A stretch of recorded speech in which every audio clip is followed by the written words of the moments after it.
Malo lede, talo falava, aloha, kia to everyone.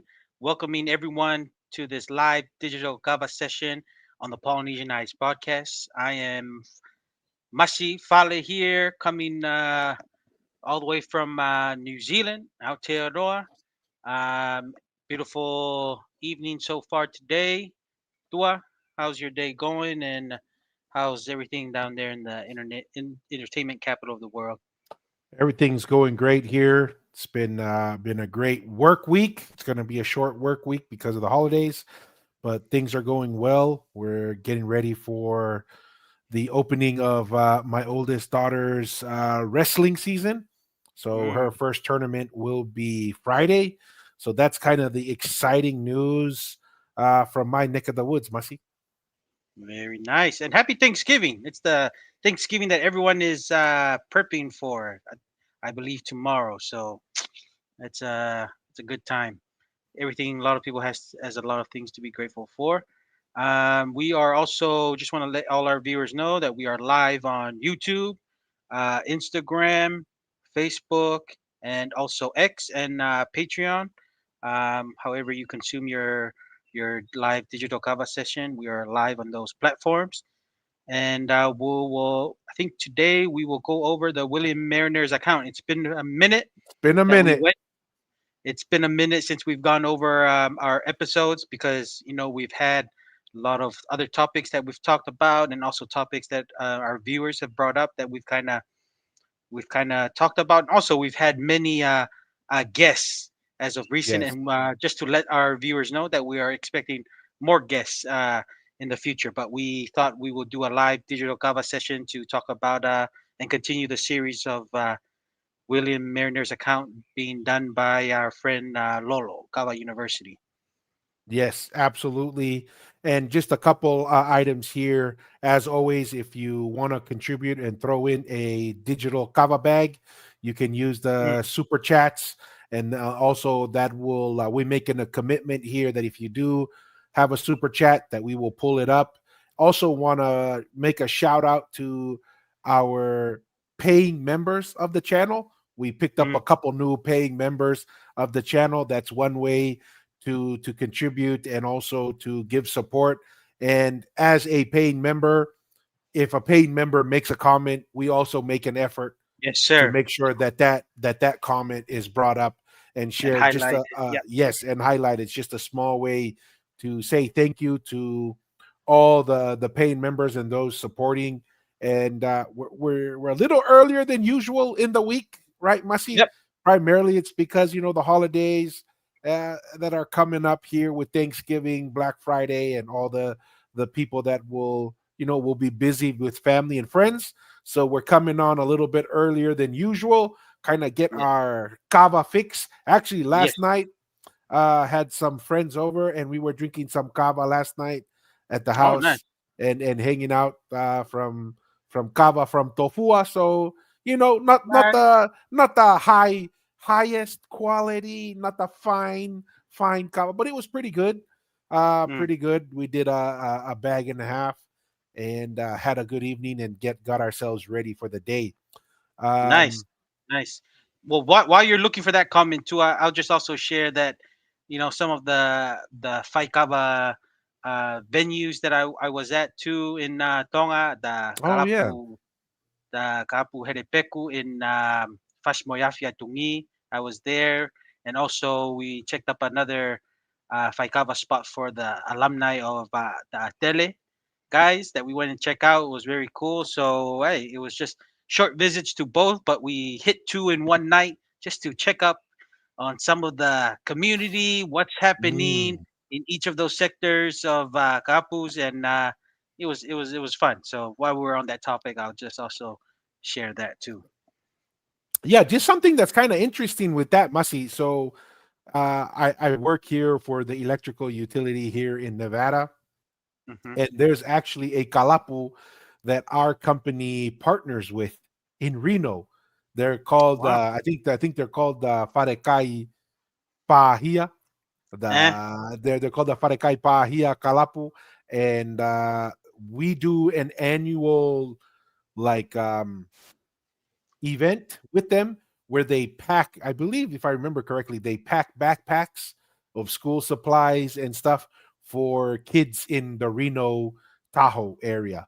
So they do that on an annual basis, and our company partners with them. One of our directors, she was mentioning it to me, and she's like, "Oh, next year, you should probably, represent us up in Reno," because she knew that they were Polynesians and Tongans and the Kalapu there. So I mean, That's just pretty cool. pretty cool. I mean, like, this is one of the things that we highlight, that you know it's easy to find negatives. You can find negatives about anyone or anything, but Yeah, there's a lot of positive influence that the Kalapus and the Kava community give to their community, and this is just one example of that. And actually, let me see if I can even pull up an article or a video on it, just because that came up to my mind. But what are your thoughts yeah. about? No, no, there is. I think there is one. I think you did touch a little bit on it. I think it was one of, I think one of our Tongan sisters was kind of doing a big thing about the negativity of Mm, kava. And it's still going. It's still going, but like I find it very funny because if you want to compare harm of alcohol and stuff, it's not even close. And of course, with the harm that he's saying, and I think you brought up a good point, saying, okay, if Kawa is doing this to me, these are already bad apples that are just there. You're gonna find them. So if people use cell phones to have affairs or to do trafficking, are we gonna stop using cell phones and the internet? Some of the like it's just very funny yeah, because you can find bad things in all things, and our Tongan sister is going getting a little overboard with thinking that we need to ban it. Okay, Tua, can you still hear me? Oh, Tua, I kind of lost you. I can hear you. Can you hear me? Yeah, I can hear you. You're kind of frozen on my end, but we'll just kind of go Can ahead you hear until me? you kind of. Yep. Can Yeah, you hear me? Okay. Yeah. So they can. yeah. I mean, Yeah, I can hear you. okay. And yeah, just that Tongan sister over there. Not it's a bit interesting. Of course, there's some things that we can do better, but to make her argument more valid, then you need to apply it with every single thing. Like all the new technologies that we have, there's a lot more good to it. But of course, if you have bad intention and a bad mindset, you're gonna do bad. So I just don't get the argument where she's coming from. I could see if Kaba Tonga was really that bad compared to alcohol, okay, then that makes sense. But with the consumption of social interactions, it's not even close. And even the after effects of your health compared to both social drinks that is consumed by our Polynesian people, it's not even close. And then if you want to talk about some of the inappropriate stuff that happens, alcohol is much in a consistent level compared to Kawa. So that's just me. I don't know if you had anything else, but to me, that's just come to my mind because I have seen that there is that push from our Tongan sister there. Yeah, no, I've seen it as well. And one of her arguments is, she says that it was only for cultural events, right? And that it's been hijacked. But when you go look at William Mariner's account, they were drinking kava on a daily basis, multiple Yeah, times throughout the week. So it wasn't just for ceremonial slash and cultural; it was a social event as well on a regular basis anciently. yes, and then that's probably what she grew up on as only a ceremony. Maybe her families were not kava drinkers as a social thing, but I've always knew kava had to be a social thing because that's how you able to relate on stories and having different families meet in a gathering place. I mean, you had like especially when you have civilizations, you had to have a place of social gathering, and the social gathering is always with a social drink. So Hmm. and it was a gathering place of socially doing it, and then kava is just also implemented in our ceremonial stuff. So I think that's just a lack of cultural understanding that she does not understand and is probably needs some understanding part because she hasn't. encounter with it. So Yeah, and this may be coming back, like you've mentioned, Masi, in the past. A lot of this might be unresolved trauma in the past. Maybe probably, she's had some very negative yeah, experiences with kava and that stuff, and so we, can't blame her for maybe having a negative perspective. But at the same time, just because one person or a couple people had negative experience doesn't mean it's negative for everyone. And so I appreciate her perspective into yep. saying, hey, there is a potential negative to it, but I do have a limit to it, that she kind of goes to the point of we need to get rid of it. And I don't know if that's a wise thing to do, in my To a opinion. to a it remind this argument. Yes, and I like I we are a platform that we invite all ideas, and we I don't think she has anybody that's actually kind of at least have her on a program to really kind of delve into the argument to really defend her position. But it reminds me, it's almost like something of, prevent, stop bullying 100% in school, right? Mm. Is that you really gonna stop bullying? If there's people who wanna bully, they're gonna happen anyway, and there's some kids are gonna have bad experience. Does that make school really a bad experience for kids that they shouldn't go be going to school? Okay, it can be very difficult to go, but it doesn't mean that school is not good for you. It's kind of that's what it reminds me of, kind of this argument. It's just there's always gonna be stuff that's gonna be bad experience for certain individuals, but at the end of the day, like I No, said, Kaba is like the school. Kaba is very important because it was a form of education. I mean, that's what's the traditional education for our people was the tanoa, right? That was one of the traditional education, and anyone can infiltrate that education with some. Sometimes in school just you like go to modern learn. education has been Yes, infiltrated and corrupted.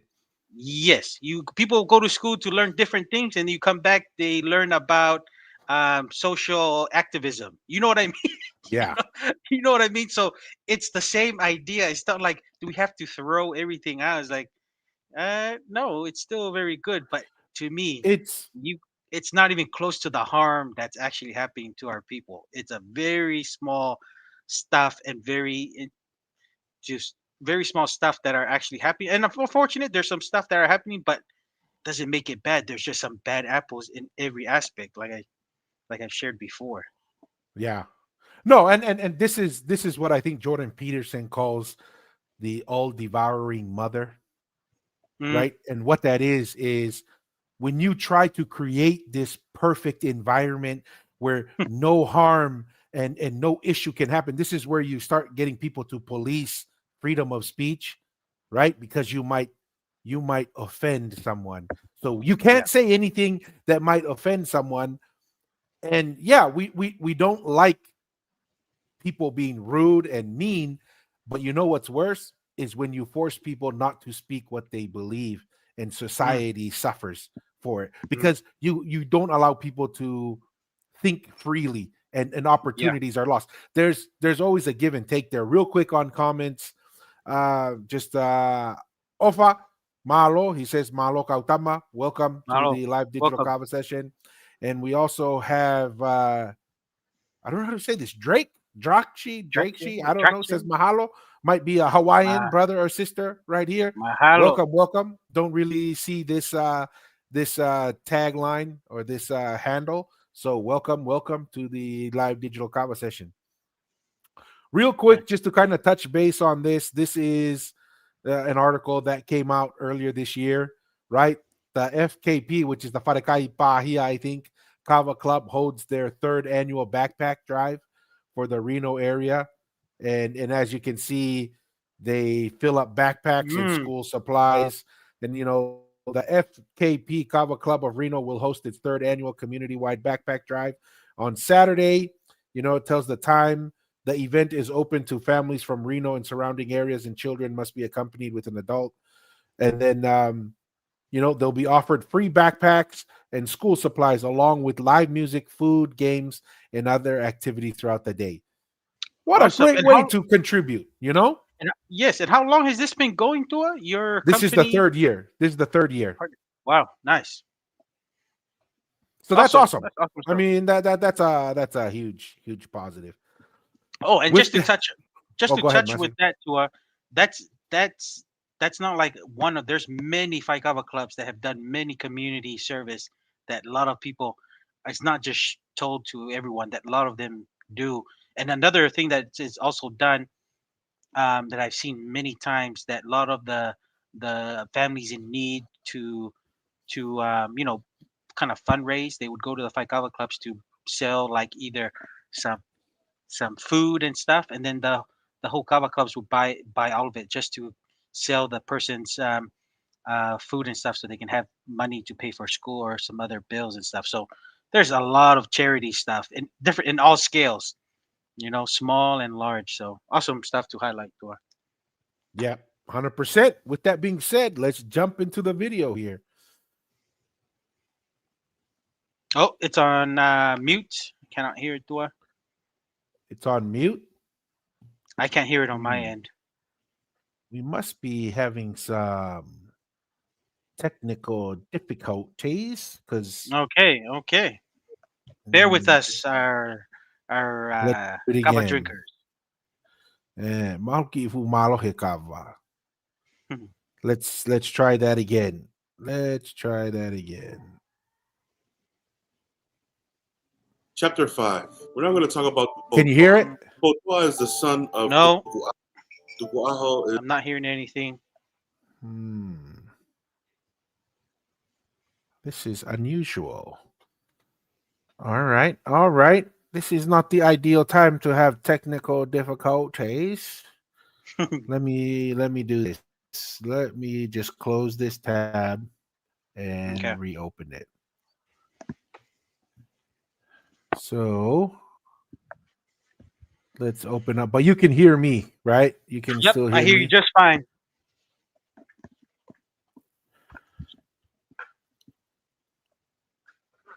I hear you just fine. I just don't hear our brother Lolo.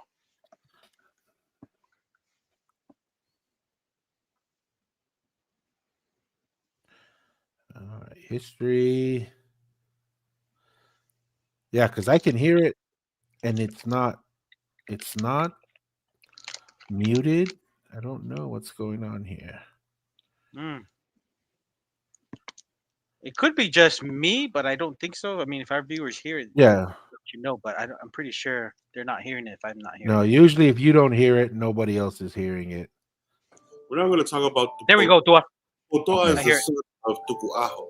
Tupuaho is the king that was in Tonga that Tupo Niwa, who's from Vava'u, wanted to assassinate using his brother Finau, who was the king or the high chief of Ha'apai, to go help him assassinate Tukuaho. Tukuaho had wives, and one of his wives' attendants, Tukuaho had a child with one of the attendants. We talked about Finau's daughter being married and having attendants with her as well. Tukuaho had wives, and one of his wives' attendants he had a child with and had Tupoto'a. Tupoto'a was the main chief that was assigned to take the Port-au-Prince. So Tupoto'a has been around. Tupoto'a obviously had relationships here with Finau and with Tupo Niwa. Real quick there, I'm pretty sure that's the same. Is that the same Tupoto and so forth that Taufa'ahau ends up coming from? Alpha House father, right? Hmm. Yeah, I I'm think pretty that's sure. yeah, I think that's where that line is coming from. But also want to highlight this. Malo Apito Moe.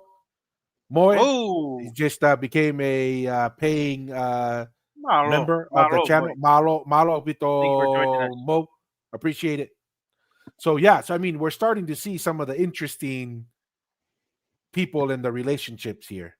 Yes. Now Tupoto'a, ever since his father was assassinated, wanted revenge on the person who assassinated him, which is Tupo Niwa. So Tupoto'a goes to Finau Ulukalala and asks Finau if he can, be under his service and be friends with him for an opportunity to get close to Tupo Niwa to kill him. Now it was strange that Tupoto'a wanted to be friends with Finau Ulukalala, considering Finau Ulukalala was one of the main accomplices to kill Tupoto'a's father, Tukuaho. But nonetheless, he didn't think that it was beneficial for him to try to kill Finau, or else he was going to die. And this says a lot about Fi now, Masi, because Tupo knew as his brother, right? Yeah. Like, I Yeah. mean, we have to take this into account. This is kind of a weird dynamics that's going on here because I mean, these are we don't give credit. I mean, we know that the Urkalalas were known to be pretty vicious, Interesting. Yeah. you know they have a very political mind, and there was always a political drive for everything. Mm, So it's interesting to see here because Urkalala assisted Tupo Niwa, his brother, in assassinating Tuaho, who was yeah. the Tuikanukupolu, At the time, right, correct. at the time. So it's just kind of a weird dynamic. It's just like the Game of Thrones, right? The two brothers, the one who assassinated the monarch, the son of the monarch is now friends with one of the brothers of the assassin, and that assassin was supported by the brother, but they're all talking together. It's just this is kind of strange. I don't know if you had Mm. any thoughts on that, but this is a pretty complex little situation here. No, I mean, it just makes me think like if we're getting these storylines and narratives, we just these are just well known because they're documented. Just imagine during the height of just even going to the 1500s. This is much earlier in history. In the 17 going 1800s of Tonga's history, but it's how very political things were. But I can just only imagine how it was. Ooh, even 100 years before that, 150, 200 years. It's mind-blowing that our people were very sophisticated, and also it's all about, and that's the hard thing, right? Gaining power and maintaining power are very Two difficult things different to do. things. Yes, two different things and difficult. So Yeah.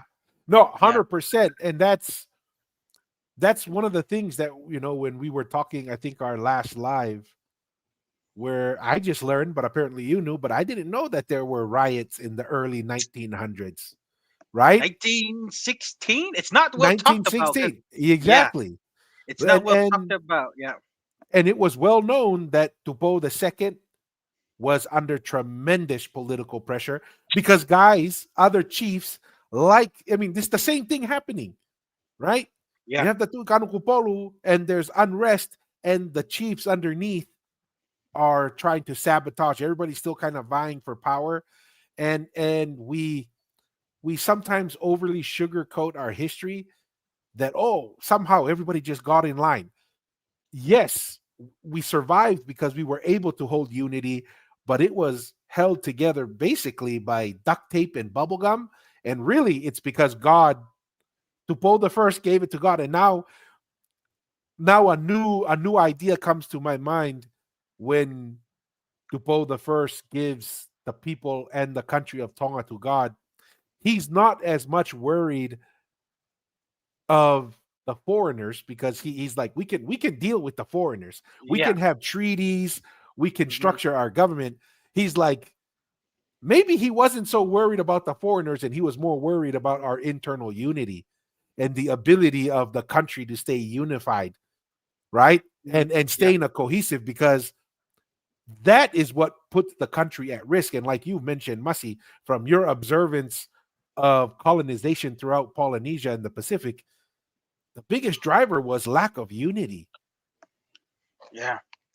you Yeah. know? So Yeah. maybe Tupou Because the first is like, we need unity. We need God to unify us, because if not, we're going to get colonized. correct. Well, and that's a big part of why the stability by the Tuitonga uh, line was huge, because I think that was a big part of Polynesia's identity, Tua. And you're talking about years and years of losing that identity, and every island is kind of for themselves at this kind of point, while everyone is just trying to get political power, what's left of it, trying to fill in the vacuum. So Mhm. what's happening right now, Polynesia is going without identity because there is no, the Tuitonga has kind of over time just kind of shrunk into what, maybe some influence in some parts of Samoa, some parts of Fiji, and all of Tonga. That's what it's kind of shrunk to. Maybe some influence parts in Tahiti, but at its peak and stuff, we're talking about thousands of miles all the way to Hawaii, Rapa Nui, to Aotearoa, all the way east to even Vanuatu and all that, those areas at its peak. So everyone had their identity that time, and I think if we had been confronted with the Europeans earlier, I think it would have been a lot smoother. That's what I would think, Dua, because much smoother when you have a identity as a people, and also with being able to have one person to speak for all foreigners. But it came during this time. Well, Tuitonga has kind of shrunk its influence. I don't know. That's just my opinion of Hmm. why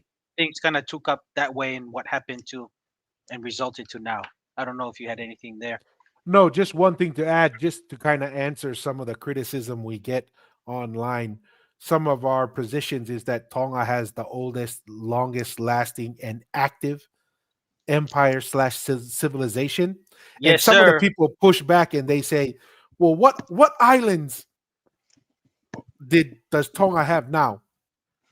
Hmm. Let's just use this as an example right now, right? We have a Tu'ivava'u, we have a Tu'iha'apai.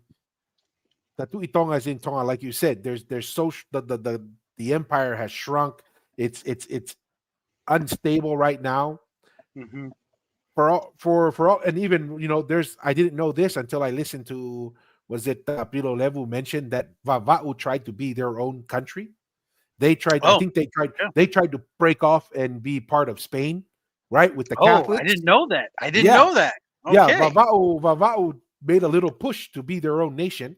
I probably know why, because I know there was a lot of foreigners going to Bavao, and they were maybe being influenced, and they wanted to be speaking Spanish, Yeah, like South and Central America. Eh?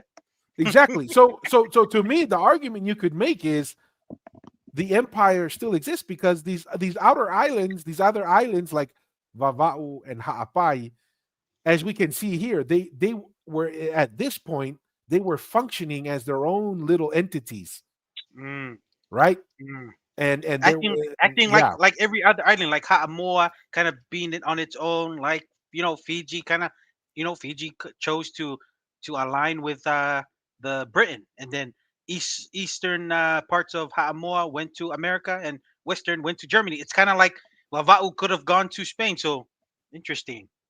I didn't know it that too. is. That's a good story. I don't think many of Yeah, our Polynesian people even know that that yeah. was And Lenny one of here the is saying, he oldest. says, yes, I heard that with the Spanish guy from Weimar. I was like, okay.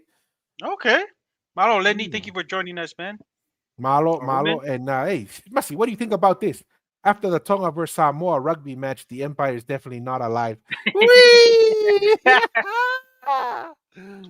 Hey, Black Ay. Arrow, you know what?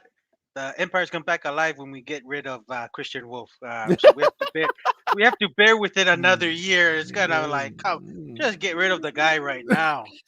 Get rid of him right now, and we'll take what we got. I feel Mm. like he's not a tremendous coaching skills what we've seen since 2017, but we'll see. We'll see. All right, let's get back to the video here. All right. because Finau was just a powerful chief. There were so many people around him, so many assassins, so many people who knew that if the Botoa attempted something on Finau, that the Botoa would die. So the Botoa went and became friends because they shared the same policy. They were more political, only the Botoa was a lot more ferocious. He was ready to kill. As soon as his father was killed and he knew who it was, which was Tupo Niwa, he vowed a promise that he would never drink coconut milk until he acted vengeance against the person who killed his Oh, father, which was Tupo Niwa. So now Tupo Toa is in the picture befriending Coconut Finau around vengeance. him a lot more often. that's Coconut tough. oath. Toa would often That's tough now whisper drinking any things new and have mata negative until comments you about get the rid of your character of rival. Tupo Mhm. That's Niwa. tough. Now remember, it That would doesn't say definitely motivate you. specifically how Tupo Niwa and Finau are brothers. It just says that they're brothers.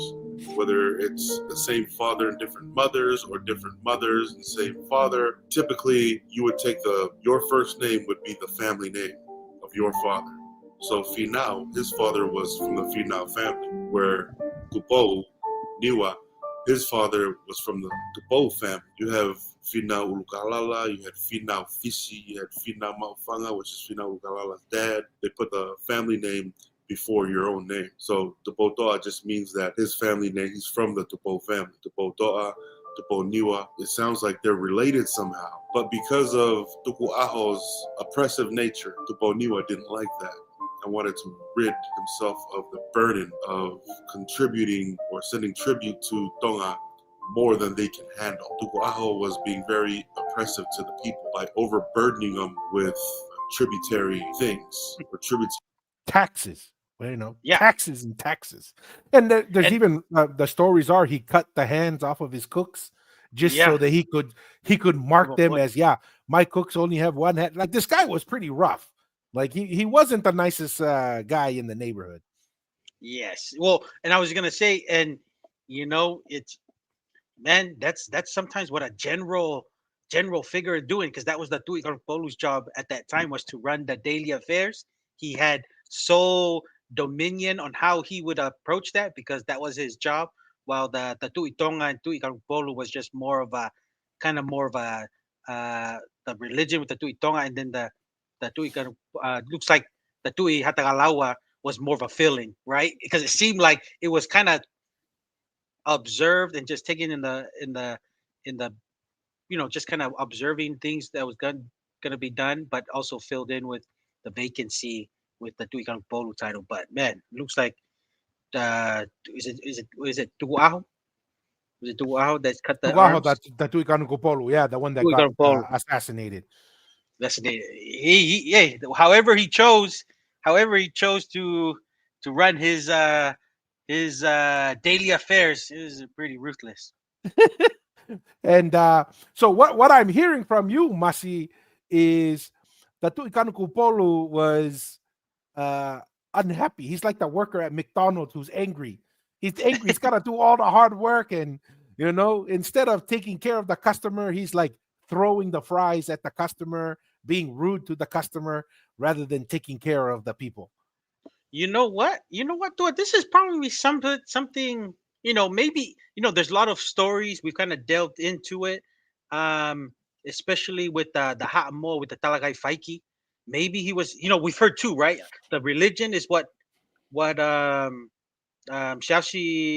was it? Ilayu. Shaoxi Eliu shared. It could have been a religion, but the most common thing is some kind of maybe of his oppressiveness to the Ha'amoa. And this is probably what Tu'aho was doing. The only difference is Tupo Niwa carried out with the assassination, right? There was no assassination with Talagay Faiki, because maybe there would have been you're talking about the Tuitonga being much more powerful during that time. But I mean, it's almost, if that almost seems like a thing that I can see Talagay Faiki doing something like that if the stories were true on how ruthless he was Yeah. of his time in Ha'amoa, doing something like that, and you're bound to get a reaction.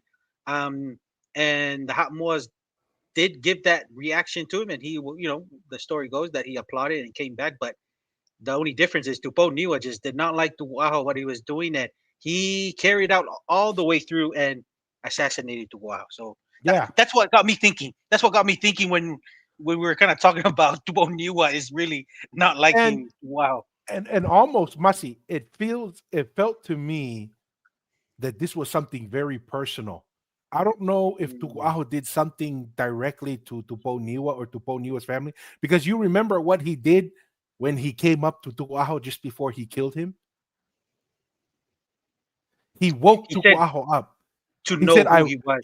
I want you to know that it was me who killed you. So this was very personal, right? It Mm. wasn't like, oh, we just got to get rid of him because of pure politics, just so that we could open up the seat of power to see if there's some politics that could happen.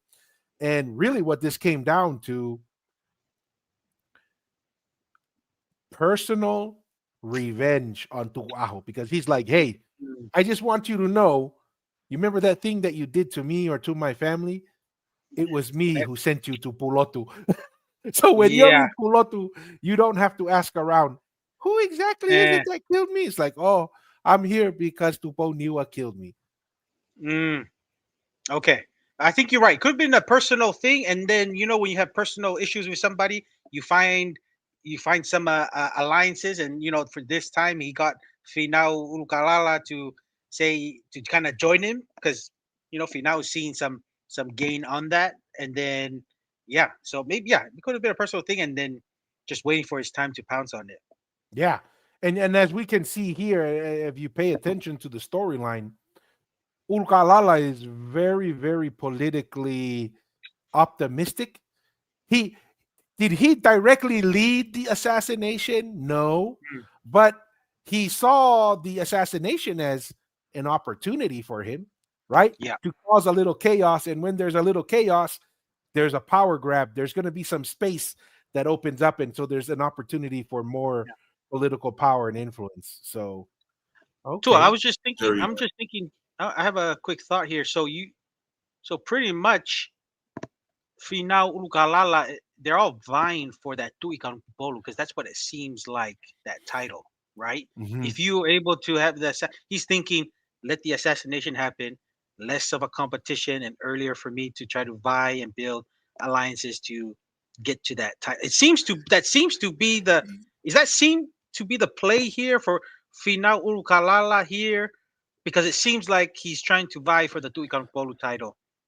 It's interesting, and that may be the case. But one of the things that comes to mind when you ask that question, Masi, do you remember what happened to all the chiefs that were in Ha'apai and even some of them in Vava'u when Ulukalala and Tuponiwa come back after the assassination? Hmm.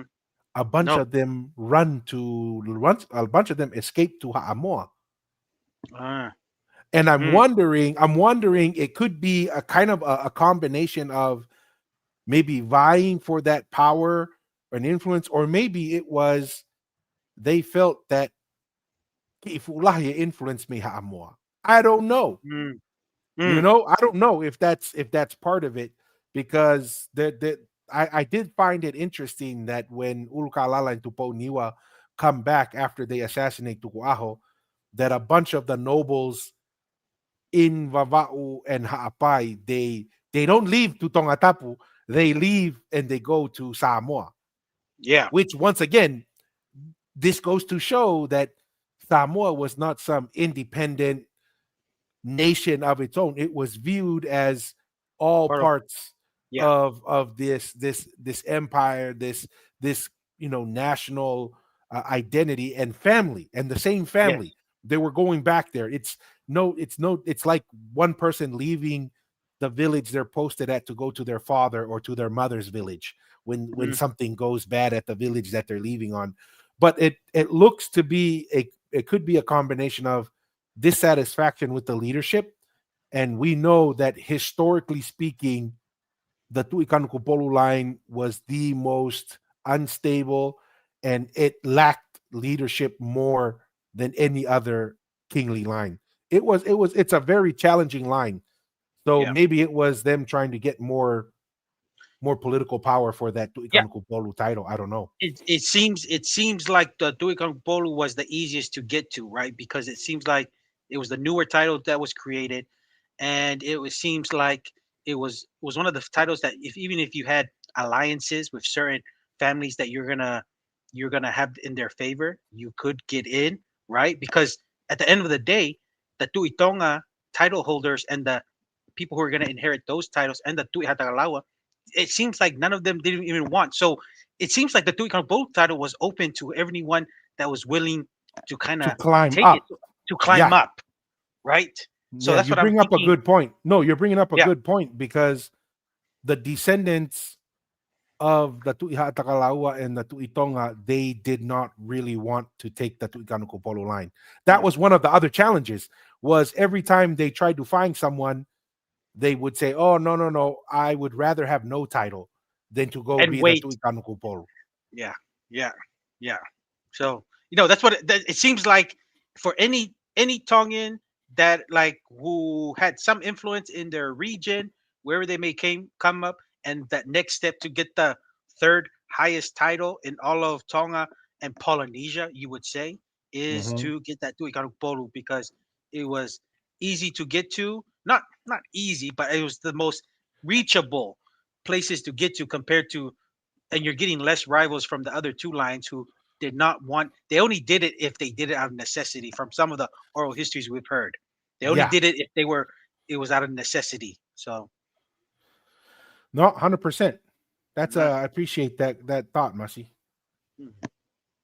commodities from Vava'u. Now Tupotoa's trash talking to Niwa to Finau, staying close to it. Tupotoa will tell Finau that he created some conspiracies. Basically, telling war stories to Finau. Yeah, I created this conspiracy and had some kind of rule over Vava'u at some point, and sharing stories of grandeur in military force, and basically being a tough guy and telling war stories to Finau to gain the favor of Finau, or to at least hint to him, which Finau was picking up those hints. Tupoto'a would tell Finau, when I used to run Vava'u, apparently he ran Vava'u at some point before Tuponiwa, but knowing that Tuponiwa was there because Vuna left during the time they went to go assassinate Remember, Tupua'a, Buna goes to Tupon said, Ha'amoa. Vava'u flourished. It brought forth much wealth. Right? Not only did they have the best kava, even back then, the land itself was wealthy with food, with crops, with everything that the land could provide. Tupoto'a was telling Finau, I did it better. I ran it better than Tuponiwa. Tuponiwa's not doing well, and I think that's an important concept for people to understand, right? Mm. The ancient Tongan political structure, there were people moving around into titles, into roles all the time, right? Like we talked about some of the heirs of the Tu'iha Takalaua before Yeah. they inherited the Tu'iha Takalaua. If they were willing to be humble enough and in as out of duty to the family, they would go and be the Tu'ikan Kupolu while they Mm. waited for their inheritance of the Tu'iha Takalaua line. And just to see here that you see Tupo To'a, maybe his dad, the Tu'ikan Kupolu, told him for a few years, go and be the governor of Vava'u.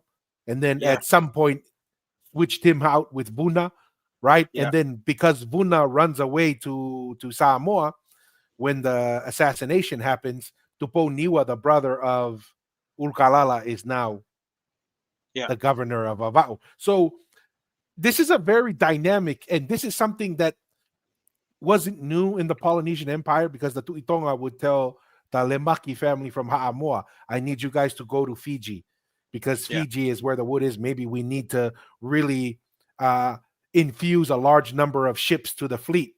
So you Yeah. need to go there. And so there were a lot of people with different skill sets and leadership that were moved around.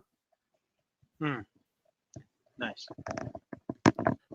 remember that he didn't pay much, or he didn't pay full tribute to Duaho, which makes you look bad, Finau. Dupotoa is trying to stroke Finau a little bit to get him on his side. Dupotoa would often remind Finau, remember, Dupo Niwa is very treacherous. He continued to advise you to take chances and go attack Tonga often. He really isn't of Tonga or of the heart of Tonga. Even though he won the hearts of the people in Vava'u, and Vava'u loves him and made him chief, and they want him to be their leader, he keeps on having conspiracies about Tonga to attack Tonga. So Tupotoa is getting Finau to really think about the policy. They're trying to share policies. We're on the same team as far as politics. Tuponiwa isn't good for Tonga, and it's probably a good idea for us to take him out.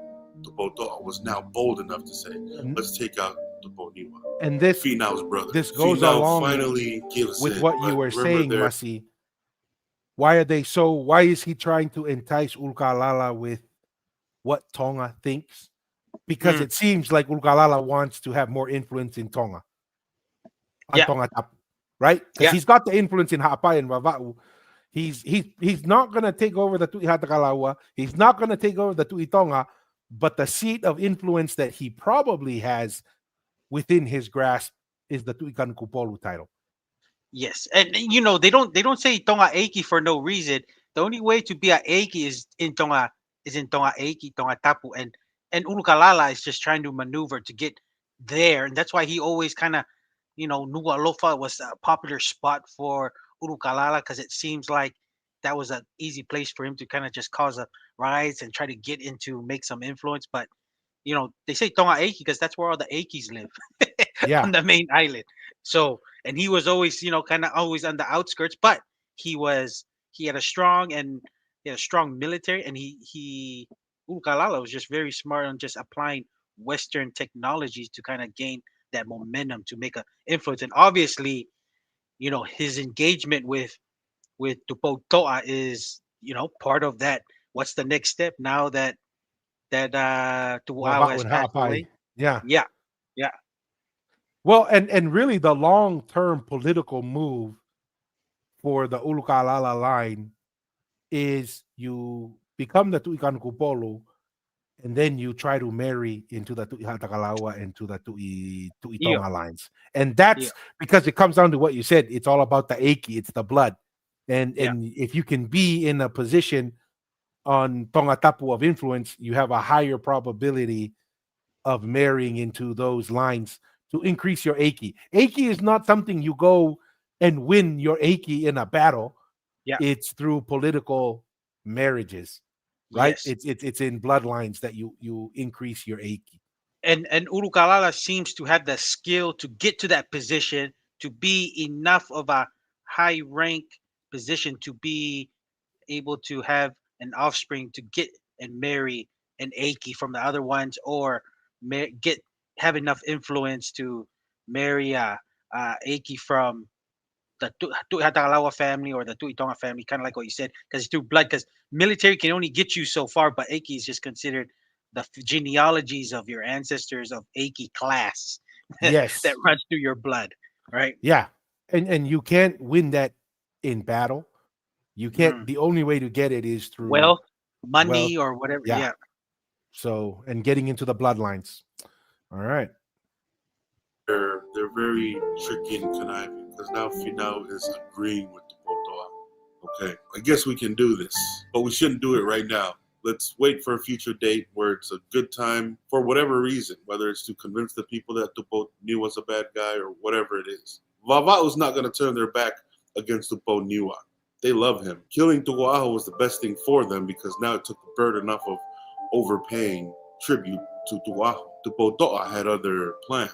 He had now convinced Finau that yeah, it's a good idea. So Finau kind of half, okay, all right, not started at all. Mariner was probably surprised that he didn't get up and immediately, what, you want to kill my brother? What's going on? Mariner did sense that, okay, he's agreeing, kind of agreeing, but he's postponing it. Let's do it at a later time, at a better time, at a more opportune moment. Politically Then I'll very help. savvy, this Finau was guy. written about. Tua, what does this remind you of?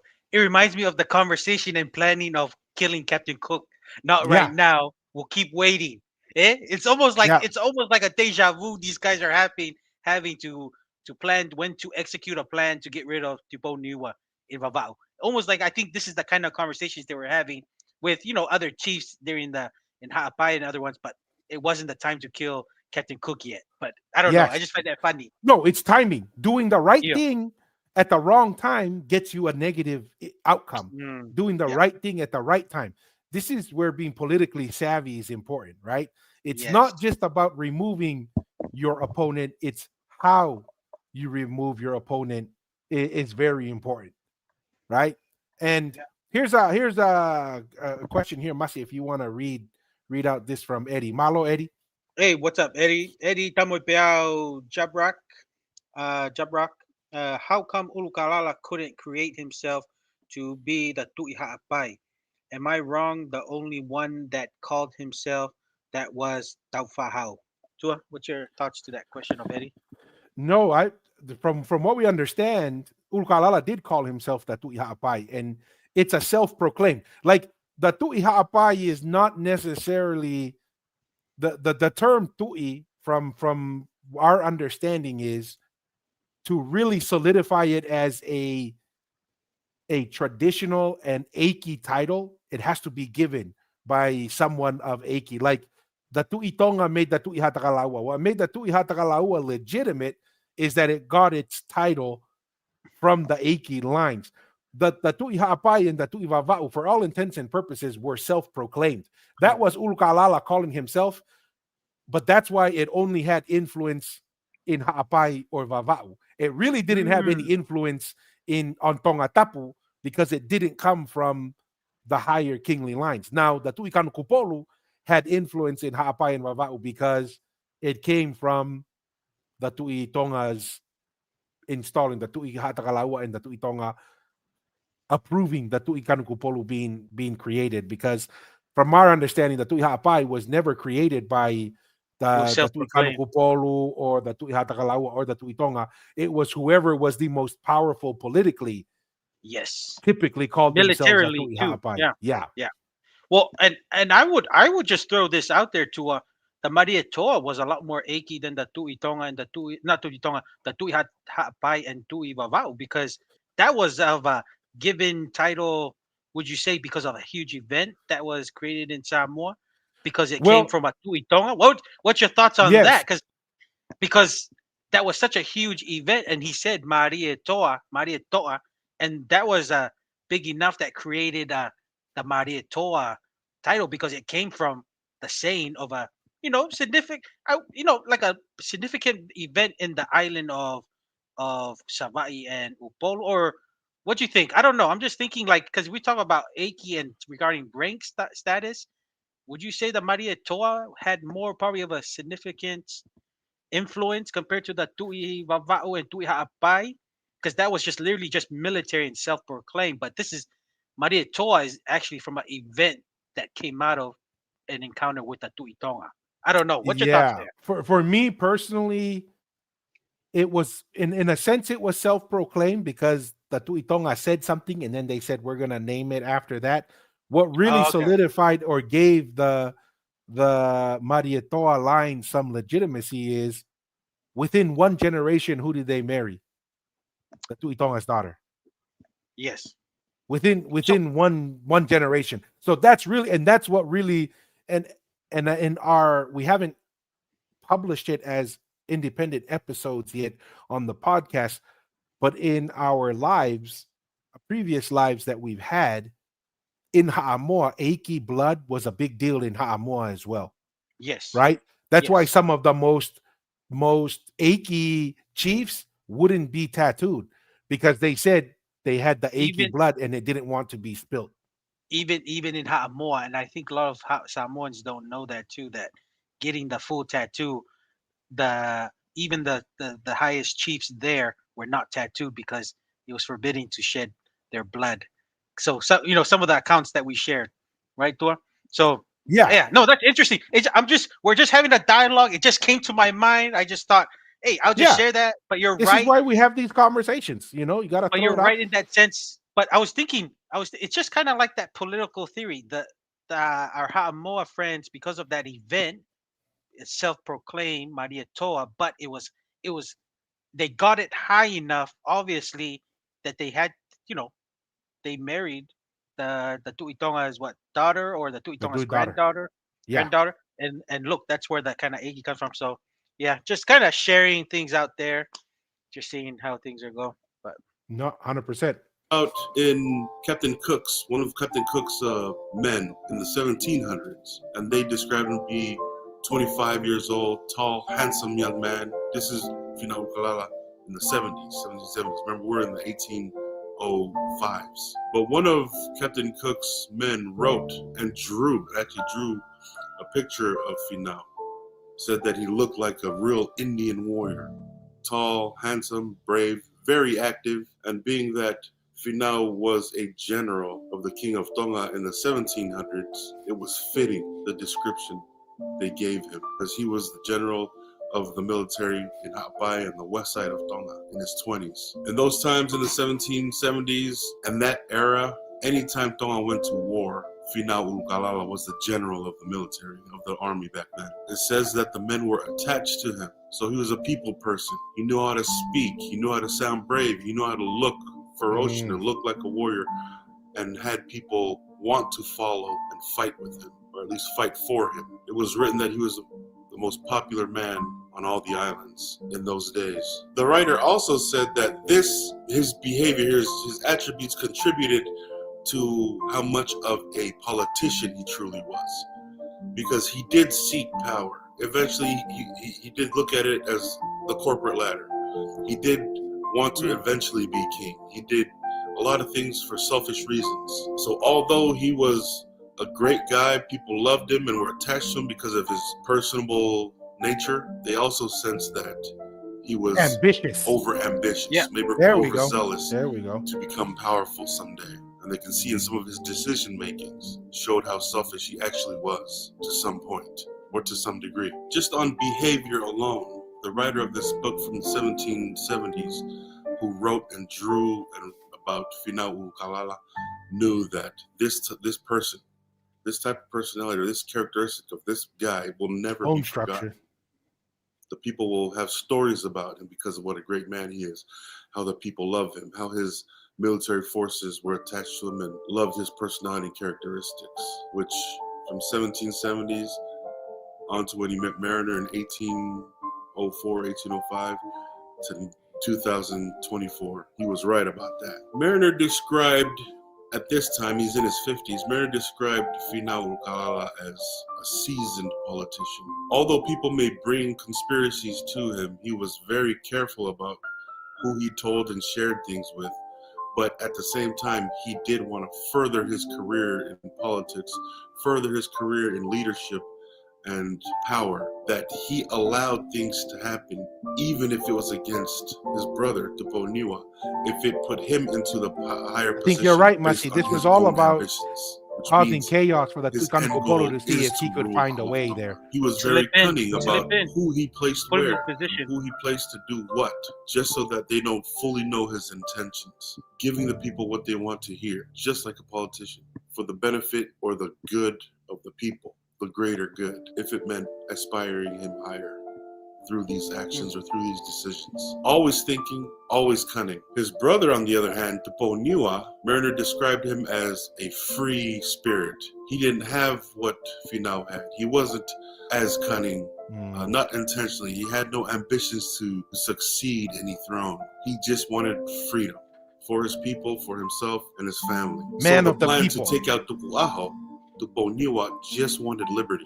He only wanted to be free. He had no ambitions to become anything else. Let's just take Tupuaho out because he's taking away our freedoms. He's burdening us. Where Finau, on the other hand, was thinking, well, if Tuponiwa wants to take out Tupuaho, that'll clear up a spot for me. So they had different intentions, two mentalities. Yeah. Tuponiwa would also often tell Mariner, he felt bad. I feel bad that as I took out Tupuaho, I felt bad that all the beautiful women there, his wives and attendants, had to die too. Oniwa actually felt guilty about that. But at the same time, being that it's part of the custom that if you're going to kill somebody, make sure you take out his whole family, just in case anybody wants to turn around and come back at you. Oniwa just often mentions to Mariner, yeah, I felt bad about that all those people had to die. But at the same Niwa time, seems like really a man of the people and just wanted Mm. to be free. And you have Ulkalala, who's like, he's moving the pawns and just waiting for the right time. You Yeah. know? Yeah. No, and for the freedom I of mean, I was just gonna say that it, a lot of during this time. Remember, the Tuican Polo has a lot of imports from Ha'amoa, so that's why when we talk about when this assassination happened, a lot of the ones people who are just because of the chaos happening, they went to Hahake and sought refuge there under the Tuihatagalawa and the Tuitonga, and some of them, like what you said, in the other islands of Ha'apai and Mava'u, that were not part of this assassination, kind of fled to Ha'amo, because you're talking about many since the beginning of the Tui Karupolu of Samoans from Upolu and Savai'i that have been coming for many years. So they were just very comfortable, just like another Ha'apai or in Another Hahake island in side, the another empire. island. Yeah. Yeah. my people, for the liberty of us living, being liberated from oppression. It had to happen. So Tuponiwa has a good heart. He has good intentions. He knew what war was when it was necessary. Assassination was necessary. War was necessary so that his people can be free. His family can be free. And we know that he did feel some kind of guilt because after he killed Tuwaho, after he struck him with the axe, he picked up a kid, Tuwaho's kid. He said it was probably 2 or 3 years old. Picked him up and took him with him. People would often tell Tuponiwa that Finau Ulkalala is not your friend. As treacherous as he is, he has his ambitions and aspirations. Be careful around him. Be armed when you're around him. Tuponiwa would respond by, oh no, he's my brother. He's my high chief. And if he at any point in time, thinks that it's beneficial that I lose my life, it's better, right? It's better that he takes my life than for him to think Like that a I'm living samurai. planning his assassination. I'm going to live free of my conscience is free. I'm guiltless as it pertains to Finau because he's my brother. He should have no worries or concerns about me conspiring to do something against him. which a lot of people thought that's not fair that a good man should die, or a good man should have to be careful around his own brother, knowing that Finau Galala may be your brother, but he has other plans, and you may be the sacrifice to get there. And he says, besides, I'm not going to arm myself against him. He has power, and the government and the bigger picture it's better for us all. If he thinks that my life should end, then so be it. That's the peaceful nature of Tupo Niwa. That's the innocent or the free and liberated mind of Tupo Niwa. His allegiance to Tonga, Oh, or at Niwa is least to Vava'u. William His Wallace allegiance. of Scotland. Yes. That's what I'm Well, thinking. those kind of mentalities are always fascinating to me, Mussy, Mm, because the only way, or at least from my perspective, the only way a guy like Tupo Niwa and so forth could have that kind of mentality is if you believe in an afterlife, right? mm, Like you have to have a very strong faith and understanding that dying here is not the end of it. Because if you really thought, oh, when I die here, that's it, yeah. then you would be just like how Ulkalala is thinking. Well, I gotta take as much as I can now because this is No. it. Right? Yeah. Once this life's done. And it would be fascinating for me to kind of understand what Tupo Niwa's thoughts were of Pulotu, right? And what Mm, it was like in Pulotu and what was waiting for him on the other side. Because to me, that's the only way you can explain someone to be like, oh, if it's meant for me to be done here, then it's fine yeah. because I'll just go to the other side and continue. Or at least that's how I Right. would think. I don't know what your thoughts. No, no. Just to add on, because later on in the story, there is some glimpse there with Ulkalala having like maybe not a high appreciation of some priests of like some the religion and stuff. I don't know, maybe because of it's gone different from the older religion, but it seems like he really didn't have a higher, uh let's just say, what is it, respect for the some of the religious priests. That's what it seems like, because I think there's a part later on with his daughter being sick or something, and he asked the priest to do whatever, and the priest didn't do it, and then he didn't like what the priest told him, that it's because of something. Like he seems like he was always kind of fighting back against some of the religious priests. Mm. It fits with what you were saying. He was just thinking of the now, and a lot of his effort was going in the world of Earth, what he wanted to achieve, because it seems like maybe he did with Pulotu what was gonna go off, but it seems like he was worried about right now. That's what it seems like. I don't know. I'm just kind Yeah, of no, that's fair. I thinking mean, here. they're totally two different mindsets, Yeah. So it's kind of interesting just to kind of think through what they could have been thinking. Mm. To his brother, he was loyal, most loyal to him, his family, and the freedom of his people, but also loyal to the powers that be. And those powers that be happen to be his brother. Tuponiwa is now in Lifuka. Him and his military is in Lifuka. They haven't even gone back to Vava'u yet. Tuponiwa is the high chief in Vava'u. They're waiting around to see when Finau is going to pretty much releases them and tells them, okay, you guys can go back to Vava'u. Remember, they're in Nugalofa.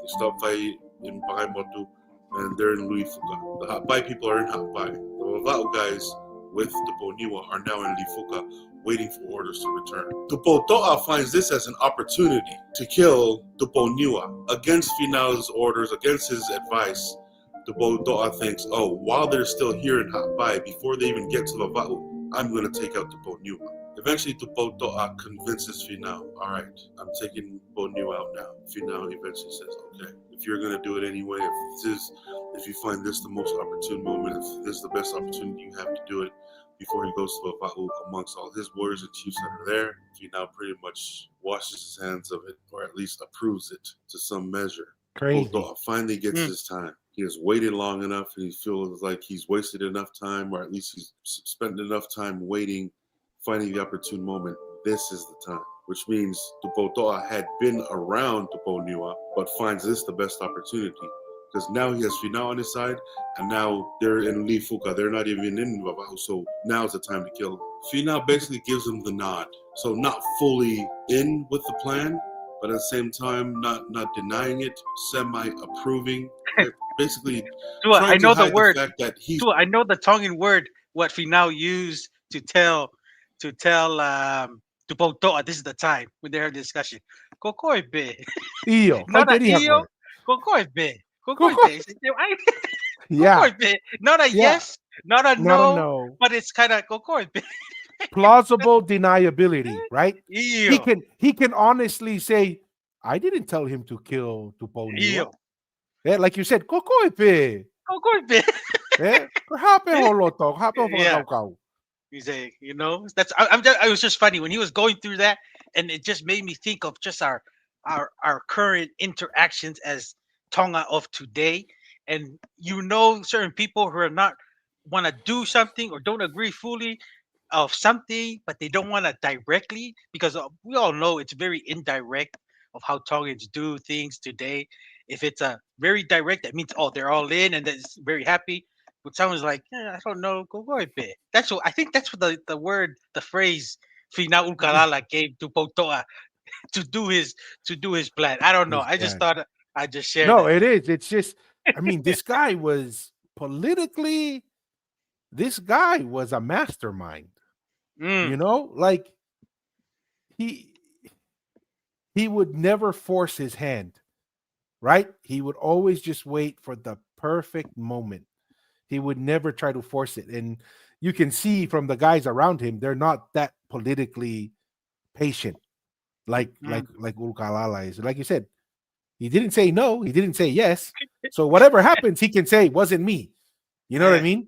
Even though everyone around them will know, yeah, there's no way that he would have done it without Ulkalala saying at the very least he wasn't going to push back mm, against it. mm, allowing it, absolutely, go do it, but doesn't want to show anybody or show that, oh yeah, he's in on it, right?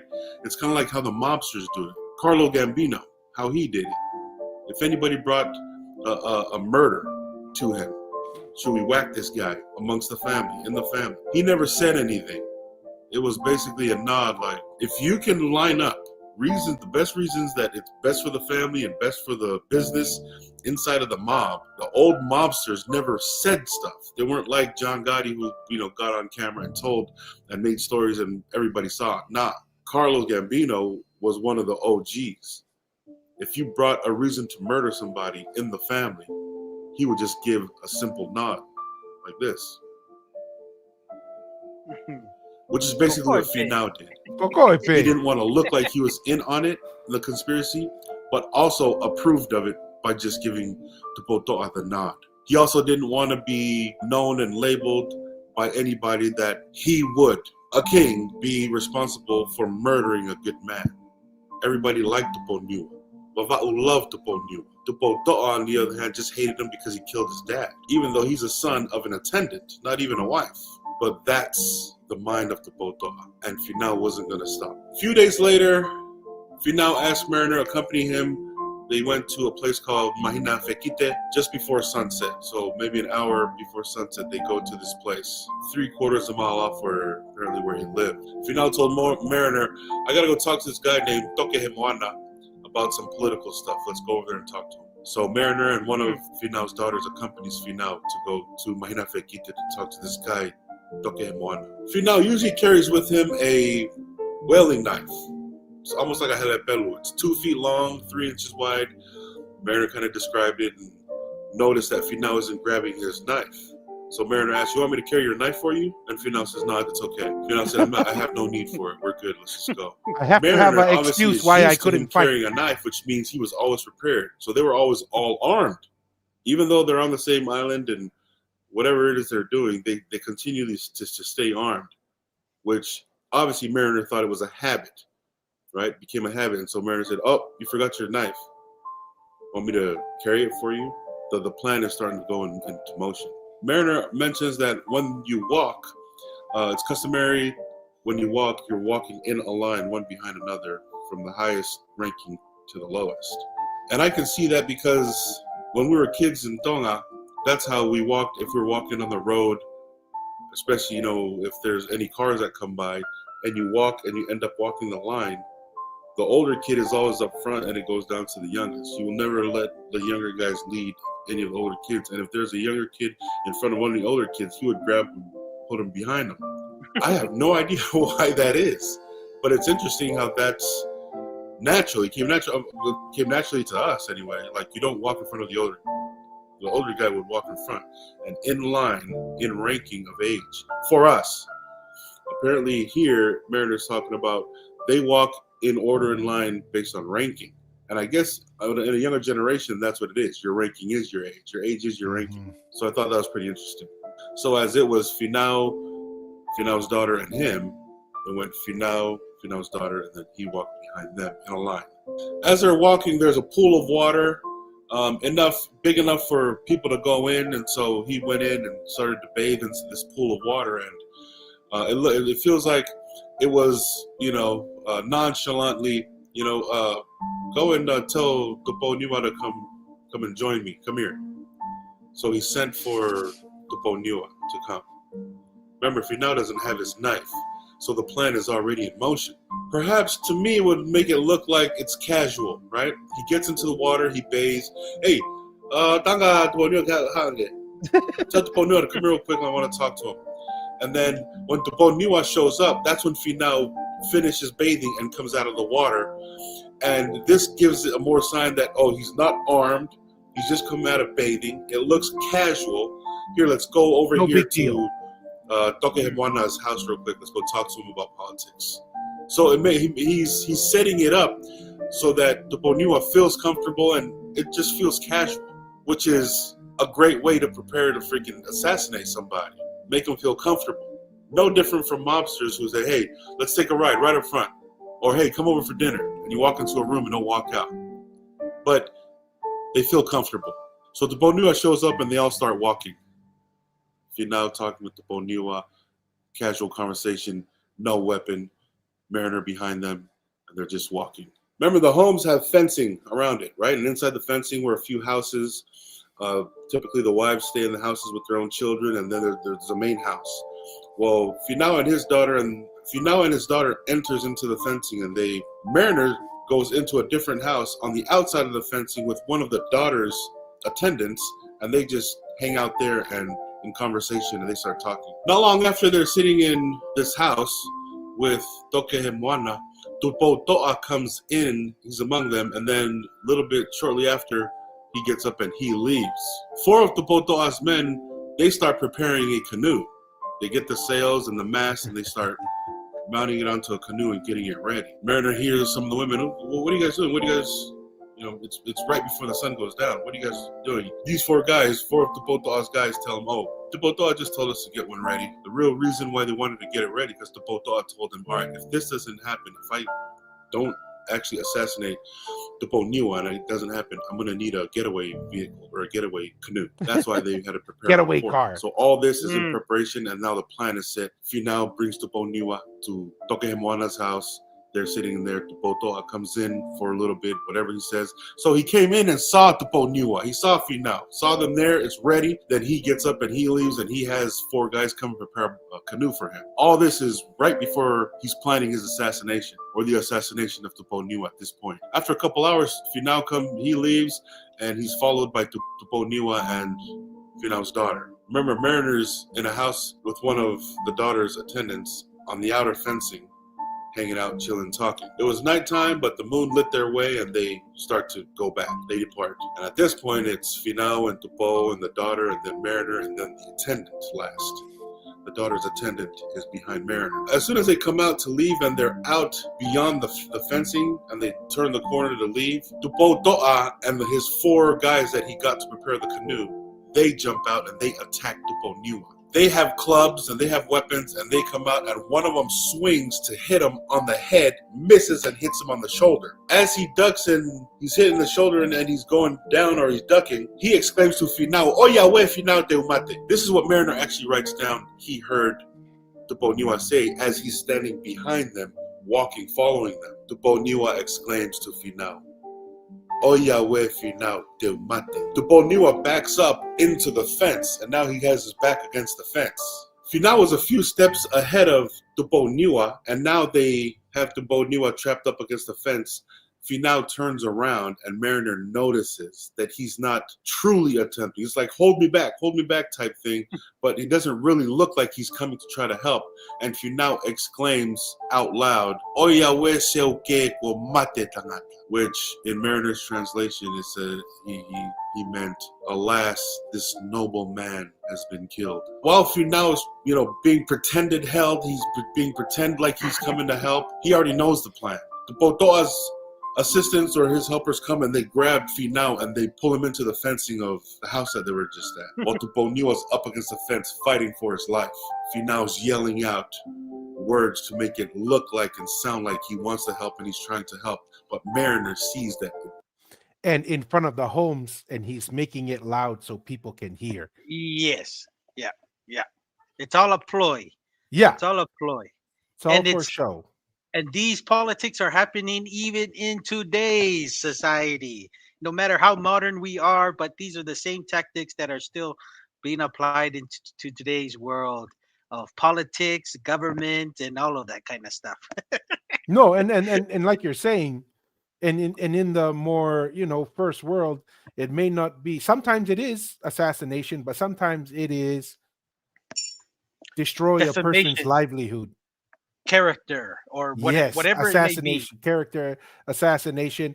Deplatforming, Yes, debanking, right? cancel culture. Canceling. There's more ways to quote unquote assassinate rather than just Yeah, physical. yeah. And it's dangerous. And sometimes the people who are saying that they tried to help, sometimes they're not so innocent. Mm, You can't just take what seems to be the obvious anymore. You have to be very thoughtful and prayerful, in my opinion. This is why you need the spirit to be with you. But right off the bat, William Mariner already knows what's going on, right? Like, how is this strong, powerful man all of a sudden can't do nothing? yeah, yeah, He's pretending to be held back and held down. And he's yelling and exclaiming that, oh, he's dying, he's dead, he's whatever. So Finau didn't accidentally leave his knife. Mariner saw it a habit for him to take his knife everywhere, asked if he wanted to carry it for him. Finau said, no, I don't need it, I'm not going to need it. He didn't need it because he wasn't didn't part want of the it. plan. Or at least not having his knife was part of his plan, so that he doesn't have a reason to help. This gives you more insight of how treacherous a man Finau was when he put his ambitions and his aspirations over his own brother. Now his brother's up against the fence being beat down. Some other Tupoto'a's friends come and grab Finau to make it look like they're holding him back and pull him into the fencing while they get Tupo Niwa. Mariner at this time is backed up. There's nothing he can do. He's not armed either. The attendant was behind him. Now they're just watching Tupo Niwa get beat down, basically assassinated. Mariner said that he was blocking off some of the blows of the clubs. They were beating him and beating him. He was blocking off the phone. He was blocking with his hands and his arms. And Mariner said that they did it until they broke his hands, and they did it until they broke his arms to the point where he couldn't lift his arms anymore. And finally, Tupoto'a lifted the final blow to his head and hit him. And he said he hit him on his head and he kind of staggered. Tupoto'a backed up again and freaking hit him on the head again and split him, and he went down. And they continued to hit him. As long as he showed life, they kept on beating him Oh, Yahweh. until he was... So they were Samoan doing the style. Samoan rules. This is the Samoan rules in real life. Yes. Don't show any movement, any little, moving of the pinky or whatever. You're still alive. We're gonna keep hitting you. Mm. Now we see that this is when the Samoan rules are implemented here. Yeah. absolutely completely dead. And that ends the days of Tupo Niwa. Sad. Great, loving, Yeah. peace-loving, people-loving, family-loving, Tonga-loving chief. His loyalty to his brother, for him not to have known or believed that he needed weapons to protect himself, to his brother. Also his loyalty to his brother as the king, knowing that if he does need to be whacked or taken out, he was So be willing it. to do so for his brother. But never in a million years did he think that his brother was going to help plan his assassination. Tupoto'a has finally come to this point And in the it's story crazy and because that saying still exists concludes today. the Oh, life of Yahweh, Kwawente Tuponiwa Umati. at the hands Yeah. of Tupoto'a That's a with the very common assistance saying of his amongst brother the Finau Tongan people Kalala. when you At this time, a fear young warrior you're in a named bad Latu spot. Ila runs up Yeah. and sees them. They have beat him. Runs up and Latu Ila has suspicion that Tuponiwa conspired against Latu Ila's own father to kill him. His father is dead, Latu Ila's. So Latu Ila rolls up with his club and he starts beating Tuponiwa after he was dead. Starts beating him in vengeance. You killed my father. It's long enough that you lived under the luxury of Vava'u. It's time for you to die. So Latu Ila. So Crazy. that kind of tells you Crazy. that Tuponiwa himself had his own conspiracies and people around him. Latu Ila, for instance, had conspiracies against Tuponiwa also. Not only Tuponiwa, but I'm sure other chiefs who have conspired the murder of other people. It seems like they lived in peace. Now you can air. Fascinating. Fascinating. Yeah. Anything while we go through this commercial break, must. Um.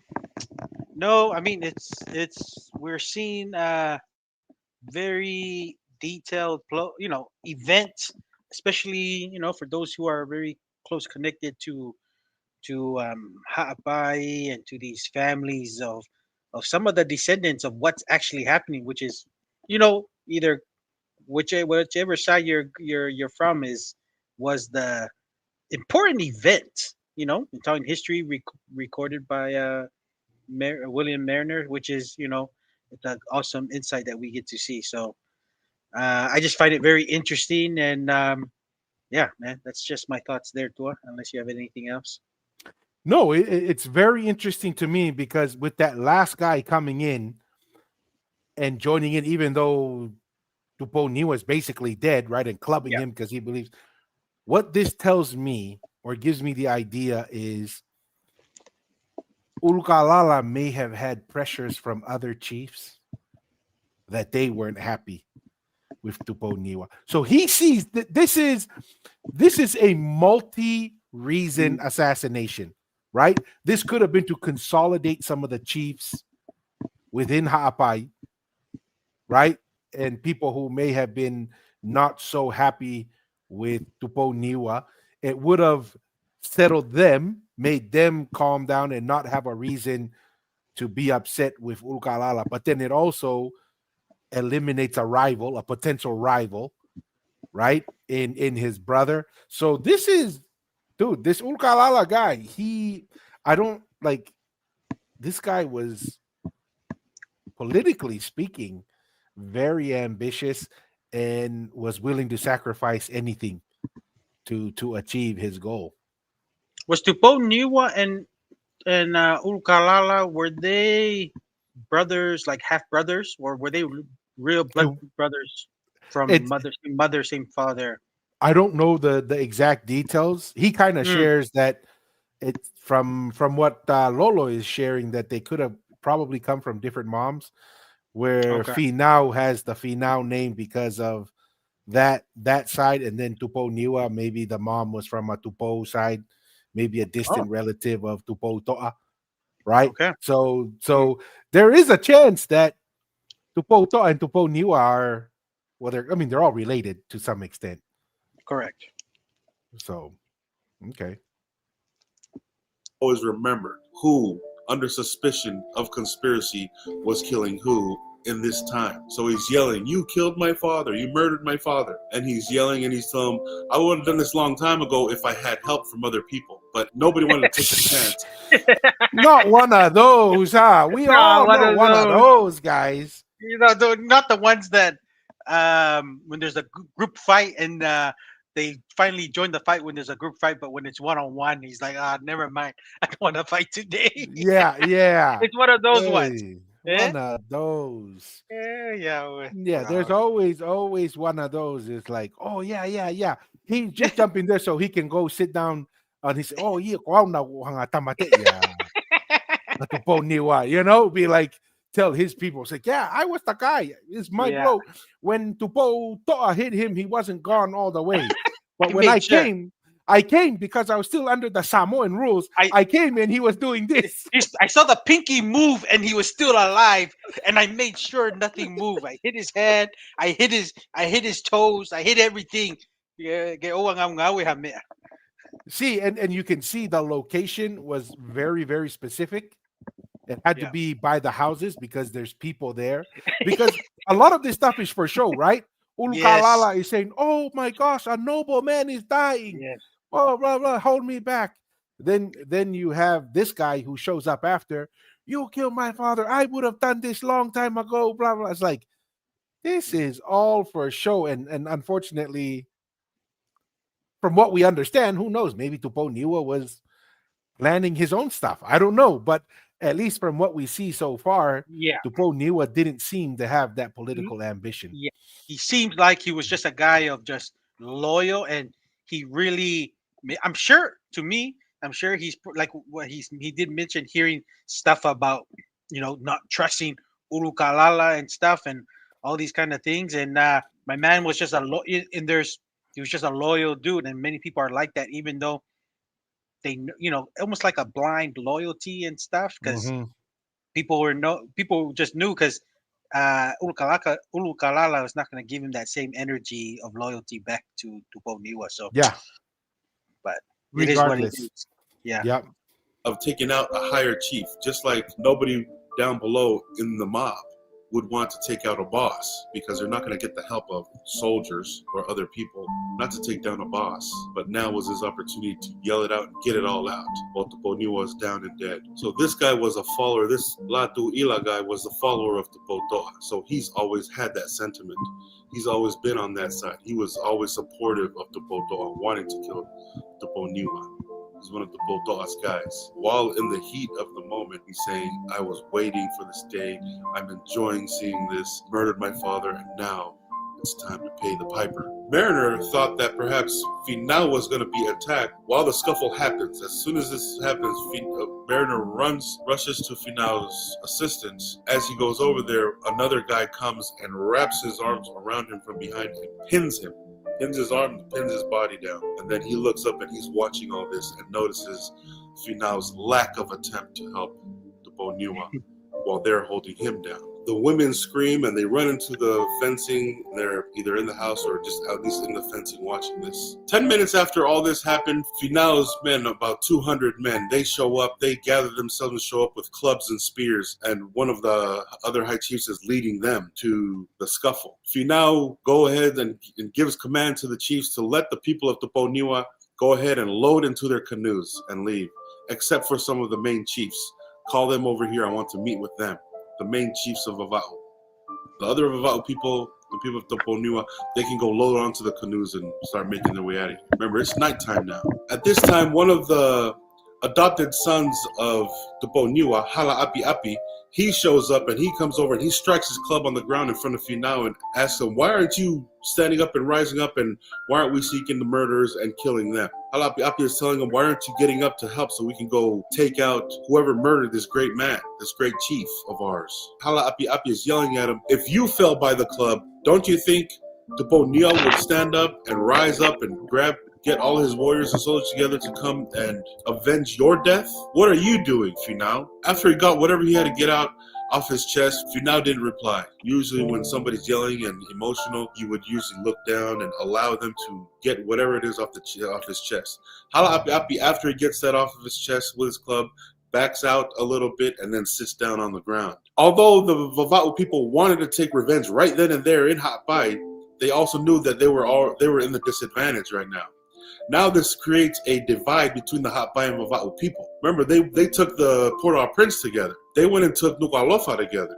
They went and took out Tuku'aho together. They were together this whole time, and now, because of Finau's ambitions to succeed the throne and to become king of all of Tonga, it has created a divide between the Hatpai and the Vava'u people, just to appease Tupotoa and his political ambitions. The Vava'u warriors and the Vava'u chiefs, they thought, this isn't a good place to do this. They might cut off our canoes. They're way more numerous than us, and we came to help them, and now we are alone. Even though there are a lot of them, there wasn't enough of them. Not as much as there were of Finao's guys, the Hapai people, and Tupoto'a's guys now. So they all chill. This isn't the time and place. So they obey Finao's orders. Most of the warriors, most of the people get onto their canoes and they start making their way back to Vava'u. And the main chiefs that Finau ordered to come and sit down before him, talk to him, they come and they meet with Finau. Finau's sitting there. They all show up, they sit down in front of him, and they all are looking down in sadness. They lost their great chief, but they're all looking down, which is, I've grown up around this, and usually if a group is being punished, we'll all go sit down in front of whoever it is, a parent, an adult, or whatever, and everyone would sit there and just look down, because we know that it's not the eyes that need to work at this point in time. It's the ears. You're just going to be listening now. Finau goes on to describe and to comfort them with his ability, right? His eloquent words, his ability to articulate peace, to soften their hearts and tell them that I had nothing to do with this. I had no idea the conspiracy existed. I'm letting you right now know that whatever happened has nothing to do with me. At the same time, he let him know Tupoto'a was the one. He did conspire to kill him. He did tell me his intentions. He asked for my assistance, which I promised him. But he had no intention of fulfilling it. Finau said, I promised to help him, but I just made that promise just to appease him for the moment. I had no intention of him actually doing this or me being part of this plan at all. And I only said that to buy myself time to prevent any of this from happening. He came to me with the conspiracy. I promised I'd help. But at the same time, my intentions were, I'm going to try to convince him not to do this. We all know he's lying, but he's a great orator and he's a great articulator, and he's trying to convince these head chiefs that he had nothing to do with this. Probably doing a pretty good job, knowing his experience with people and his ability to make people be attached to him because of his words and his ability to speak. While he was speaking, all his wives and his women came down and sat down behind him. They sit there, Mariner said they sat there for probably a half hour and nobody said anything. They all sat in silence. The Vava'u guys obviously sad and angry, and Finau sitting there, hoping to have brought peace to their minds about him and his involvement, but they sit there for a half hour in silence. After a while, Finau gets up and he orders his followers and everybody to get up and for them to go back home. As they walk past Tuponiwa's body, Finau orders some of his guys, to carry his body and carry him. And so they carried it in front of Finau and they all walk with the body of Tuponiwa. As they got to Finau's house, they laid the body next to his house and they washed him off with water and oil, which is customary for them to use oil for everything, but they washed his body off and then they oiled him down. And this was done by one of Finau's wives, and also Mariner himself helped clean the body and oil it down. And nobody else offered to do this because they considered his body tapu, right? He's a high head chief of Vava'u, and so his body is tapu, and only a certain amount of people or certain people can touch a body, especially the body of a dead noble. And so it was just one of Finau's wives and Mariner himself that cleaned the body off and oiled him down. Now the thing with a tapu body, right? Because this is a chief, the body of a dead noble typically is tapu'd, and if anybody touches the body of a dead noble, then they are tapu'd, which means they are not allowed to touch anything, or nobody's allowed to touch them. Those restrictions put on those who actually touch the body, and it's a restriction of a few months, either 8 months or 10 months, depending on the level of the chief. So if it was a low chief, it was a few months, 3 or 4 months. If it's a high chief touching the body, a dead body of a lower chief, then it's only tapu for 2 or 3 months. And if it's a lower chief touching the body of a high chief, then it's 8 to 10 months. They're tapu, which means nobody's around to be around them, sleep, eat, drink with them. They're tapu for that amount of time. And in this case, because it was Finau's wife, tapu was put upon her. But being that Mariner himself was the prince, and he had a chiefly title, a lower amount of time. So along with being tapu, your hands are not allowed to feed yourself. Somebody else has to come and feed you. Touch the food that you touched, because now your hands are sacred property. If you wanted to use a toothpick after you ate, somebody had to be holding the toothpick. and you can guide that person's hand to pick your teeth, but you couldn't pick it yourself. Funny and strange. If that person gets hungry and nobody's around to feed them, that person cannot use his hands to eat.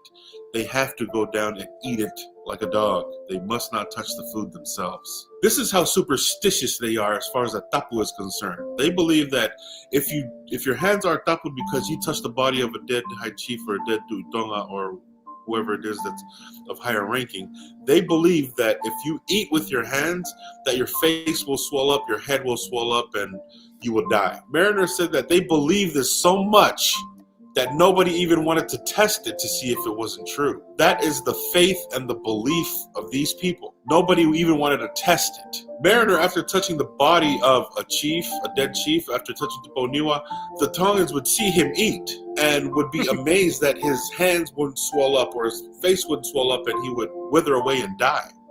And so they credited that to the fact that he was a foreigner. The tabu doesn't apply to him because he's a Palangi guy from somewhere else. That's what they thought. That's how strongly they believed in these things. That's how strong their superstition was about the tapu itself. They didn't think that their gods governed other cultures and other people. That's all they thought. But they I want to pause it right there real quick. Yeah. Anything you wanted to, I want to talk a little bit about that tapu kind of perspective there. But Okay. anything that stuck out to you? I mean that whole explanation of we call it the caretakers of the deceased, which is still happening even in today. So I mean, that part of the custom is still relevant and alive in today, and even amongst family members, and also when we have um, somebody from the Dubois family pass away, you see that's probably the biggest display that probably the whole world sees when the certain people have kind of the authority to handle the deceased royalty. So those are my thoughts there. Unless you had something else. Yes, I want to look at after touching dead. I want to see what the Jewish restrictions are. Okay. So it says here in ancient Judaism, primarily as outlined in the Torah, especially Numbers 19 and related rabbinic interpretations in the Mishnah and Talmud, contacting human corpse or certain related impurities rendered a person ritually impure for 7 days. This was considered the most severe form of ritual impurity. Here are the key restrictions and requirements after touching or being in the same enclosed space as a dead human body. Duration: the person remained ritually impure for 7 full days. Okay. Prohibited from entering the temple. Anyone with the taboo met could not enter the sacred precincts under penalty of spiritual excision. Prohibited from eating priestly tithes and sacrificial meat. This applied especially to priests, but also anyone who had eaten sacred food. Prohibited from touching or eating sacred foods. Transmitted impurity to others and objects by touch or by being under the same roof. Anything they sat or lay on became a primary source of impurity. And then there's a purification process, right? So full purity was only restored after nightfall on the 7th day. So what I find interesting here is you could say superstitions, but this is also one of the things that George Vason and other missionaries saw that were somewhat similar to ancient Jewish traditions, right? Where there was a period of impurity or taboo from touching a dead body.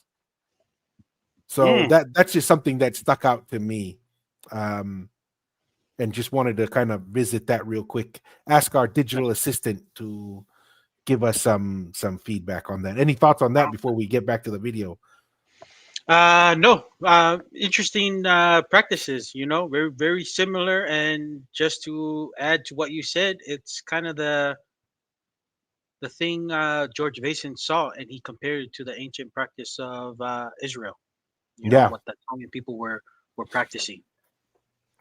I find it very interesting listening to Ulukalala's explanation of her, and he's technically not lying, right? This is why he said, "Oh, I said I was going to help, but I wasn't really going Yeah. to help." Yeah. Right? And I technically didn't say go do it, Do like you it. said. Yeah. Kokoepe. Coco, it's Kokoipe is like up to you.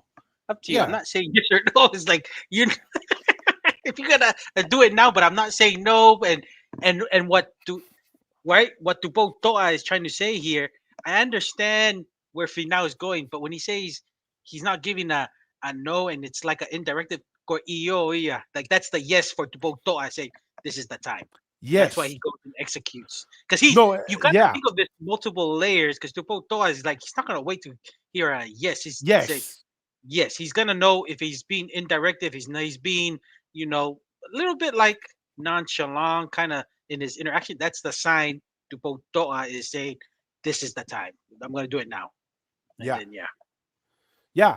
And like you're saying, this is politics. This is the same thing that Donald Trump has to deal with China, right? yep, You can't just go and break China. You have to break it, but not really break them at the same time. mm, You have to give China a off ramp. Say, and that's the same thing, like you're saying with Tupo Toa talking with Ulkalala. Like you said, Ulkalala is not gonna come and say hell yeah. He's yeah, gonna just say yeah, up to you. What are your thoughts? yeah, That's your deal. That's not my deal, yes, yeah, right?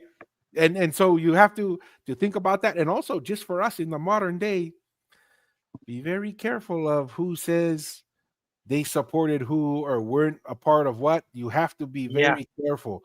Politics, this happens in everyday politics, not the physical termination of someone, even though that sometimes happens.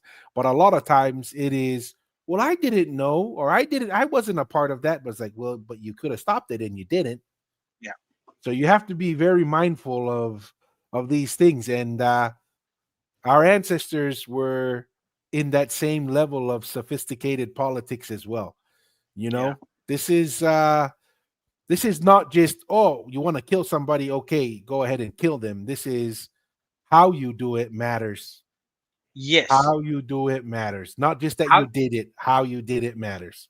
and just to make it relevant to today, not even how it happened, but also where it happened. It happened close to the vicinity where it was close to a lot of people. You can almost say it like sometimes people do things so that it's close to a certain journalist that's gonna share it with the world, or they leak a Yeah. certain message to a certain somebody that's gonna The publish it the next propaganda. day. You telling me propaganda existed back then as well in ancient Tonga? Yes, yes. So, like, even to the details, which is so relevant to today, of how governments work and officials working, maybe, and not only that, maybe they're working side by side to let things happen in a certain area that's gonna be able to mass disseminate information quick. Like this is the same thing that happened in a certain area with Urukalala, making it sure it was close to a fence that all his relatives and people in Hapai that were close by that kind of advocate. Because if there was gonna be some, because Tupo Niwa had his followers there, there's gonna be something they were gonna they're gonna give benefit of the doubt to Finau, right? So I mean, Yeah. it's kind of it's It's it's so it's relevant to fascinating. today. It's Yeah, fascinating. It yeah, is fascinating. Truly believed in the tapu and its consequences for breaking it. Finau's wife didn't mind it because she had just come off of a 9-month tapu touching Tuitonga's body. Mariner himself had no problem doing this. Mariner considered Tuponiwa a good friend, a good man, a great chief, noble person. His ambition. I think that's interesting.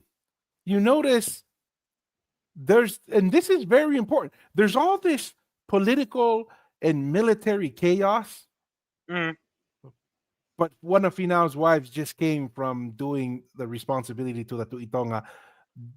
there's no chaos in regards to dealing with the Tuitonga and the stuff there, but the political and the Yeah, military part of the empire is in chaos, yeah, yeah. right? Mm, So it's not it's Fina Ukalala can't go to Tonga Tapu for political and for military purposes, but when his wife or family goes to the Tuitonga to fulfill a responsibility with the Tuitonga on Tonga Tapu, there's no problems there, right? yeah, Where like you said, some of the people in Hihifo went to Hahake because it was more peaceful, less issues there, or they go to Haamoa. But mm, everybody knows that the west side of Tongatapu, Ha'apai and Vava'u, they're in political and military tension with each other. yeah. Mm, Were just for freedom, for liberty, for love of family, love of country. Mariner loved the Boniwa, so he had no problem and he didn't believe in the superstitions or the consequences of them either. The Boniwa was then brought into the house, laid on bale of ngatu, and they anointed his body with sandalwood oil for fragrance, good fragrance and decent scent. Tuponiwa's wives show up. There's four of them. They show up and they mourn over his body now as it lays in the house of his brother, Fina Urukalala. Mariner said that they look like mad women, right? And we know what that looks like. We've been to funerals. They're beating their chest and they're beating their face and mourning and yelling, and how we see at Tongan funerals. There's always a lady or a few ladies that mourn that way. You recognize that sound.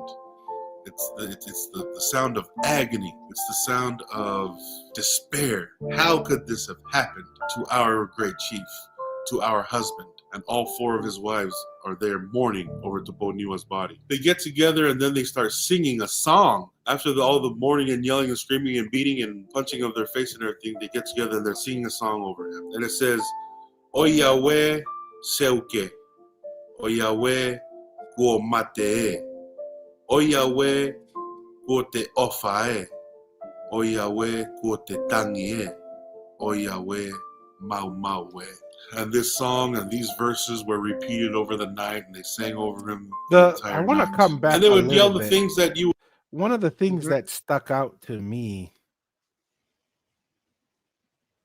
we kind of changed. Did the term "seuke" change? Like Mm. maybe I just never really understood the term.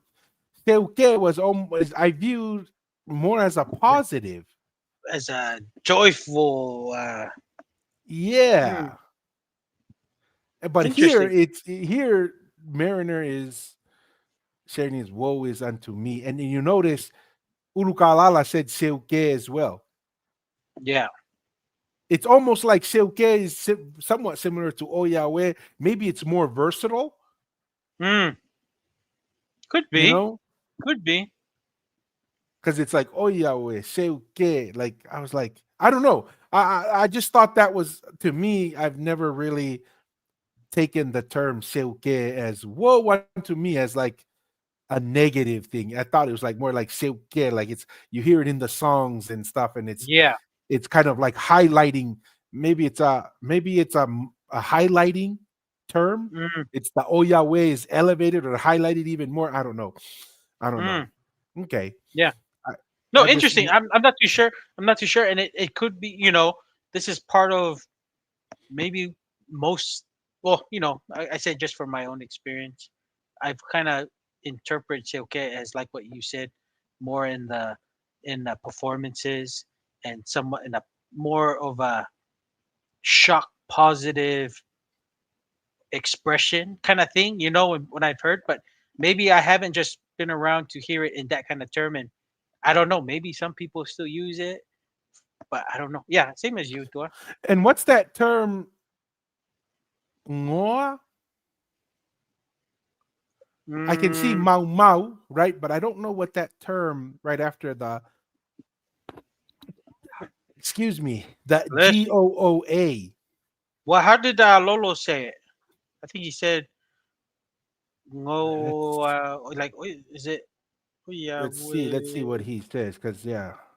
It's the I'm not sound too sure. of despair. How could this have happened to our great chief, to our husband? and all 4 of his wives are there mourning over Tuponiwa's body. They get together and then they start singing a song. After all the mourning and yelling and screaming and beating and punching of their face and everything, they get together and they're singing a song over him. And it says, O Yahweh Seuke, O Yahweh Go Mate, Oh, cool. Cool. O Yahweh Go Te Ofae, Interesting. That's O how he Yahweh spells Go out Te cool. Tangie, Mm. O Yahweh Mau Maue. And this song and these verses were repeated over the night, and they sang over him the entire night. And they would yell the things that you would typically hear at a funeral from women who do that, right? What's going to happen with me? Like, you know what? Now that you're gone, you know, you leave. You just all of a sudden just left us. And, you know, the stuff you hear at funerals.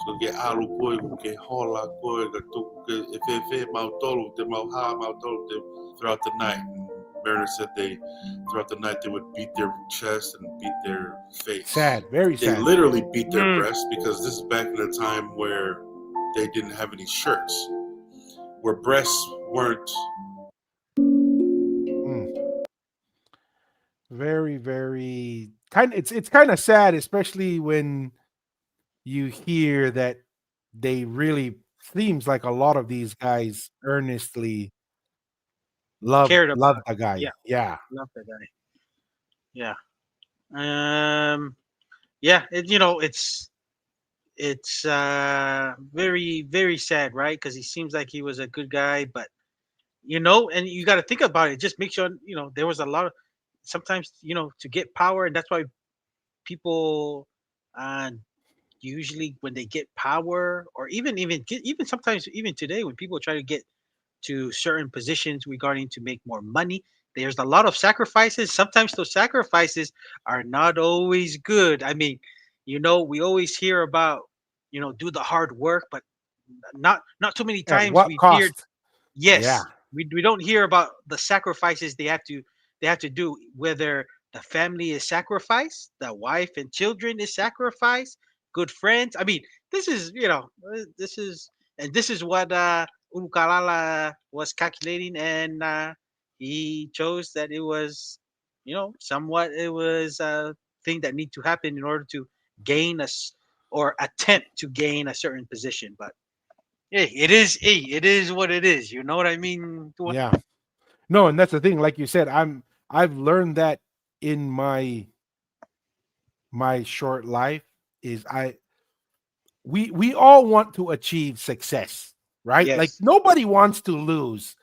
But the one thing I've been more mindful of is not to just purely be focused on the success outcome, but to say, well, at what price?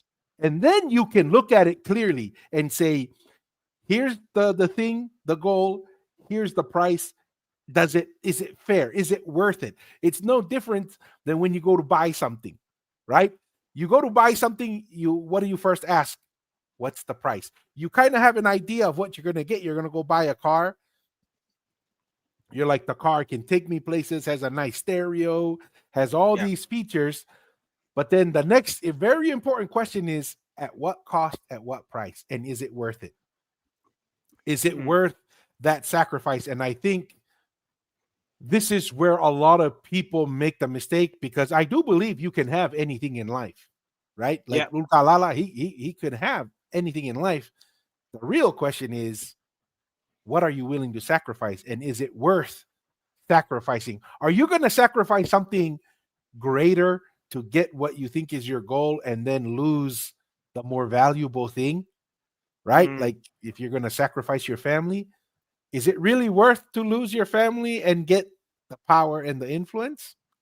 mm-hmm, Well, I don't think so, but other people seem to think so, you know? And mm-hmm, I think that's something that's very important, especially I think for like this younger generation coming up, because everybody wants to achieve this and have that and have all these things that they don't know, or they don't ask the question, well, what do I have to give up in mm, order to get that? And I think one of the easy for us to say, because we're in America, we're already in the land where you have to pay for everything.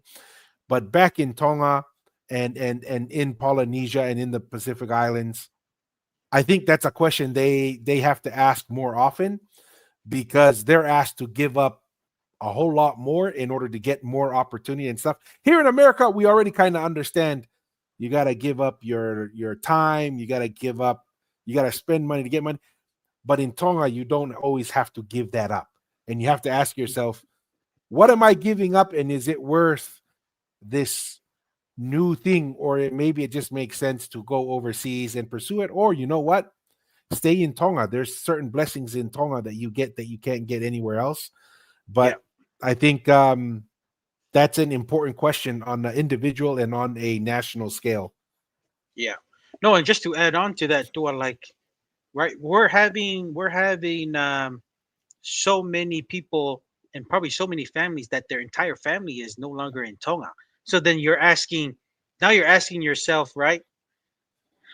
People who are no longer in families are no longer in Tonga, and no one's on the land to kind of caretake and maybe doing. And you're probably Yeah. removed somewhat generations, and then you get accustomed to a certain lifestyle, and it's very difficult even for the next generation. So the other generations made the sacrifice, and then it becomes a issue of like people don't even know what's the family connection, and it's very interesting, right? And that's why it's important to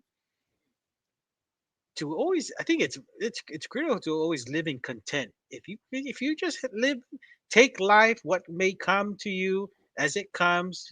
Do you feel like you're content that you have enough, and you can not have the fancy things, but you're at the same time there's a lot of value just being Tonga has provided land for every family since the Constitution has created, and the Tupo the first given land to every Tongan family to labor and live freely, you know. And then you probably don't have all the best stuff, but you still have land that, even the land that we live here in New Zealand, America, we're paying property taxes Taxes. Yeah. every every year. So even though you say that's your own home, is it really your home? Because you're still paying taxes after you pay the mortgage. Yeah. In Tonga, that's really your land because that's your ancestors' land that's been there for generations. It's just, and yeah, I'm probably seeing it right now, right? That generation that has left Tonga to go, and now their entire family has all gone to wherever. And then that next generation, when they come back, they're just another tourist in Tonga, and it's very difficult for them to even contemplate if they could even live there. You know what I mean? So Yeah. it's kind of like that.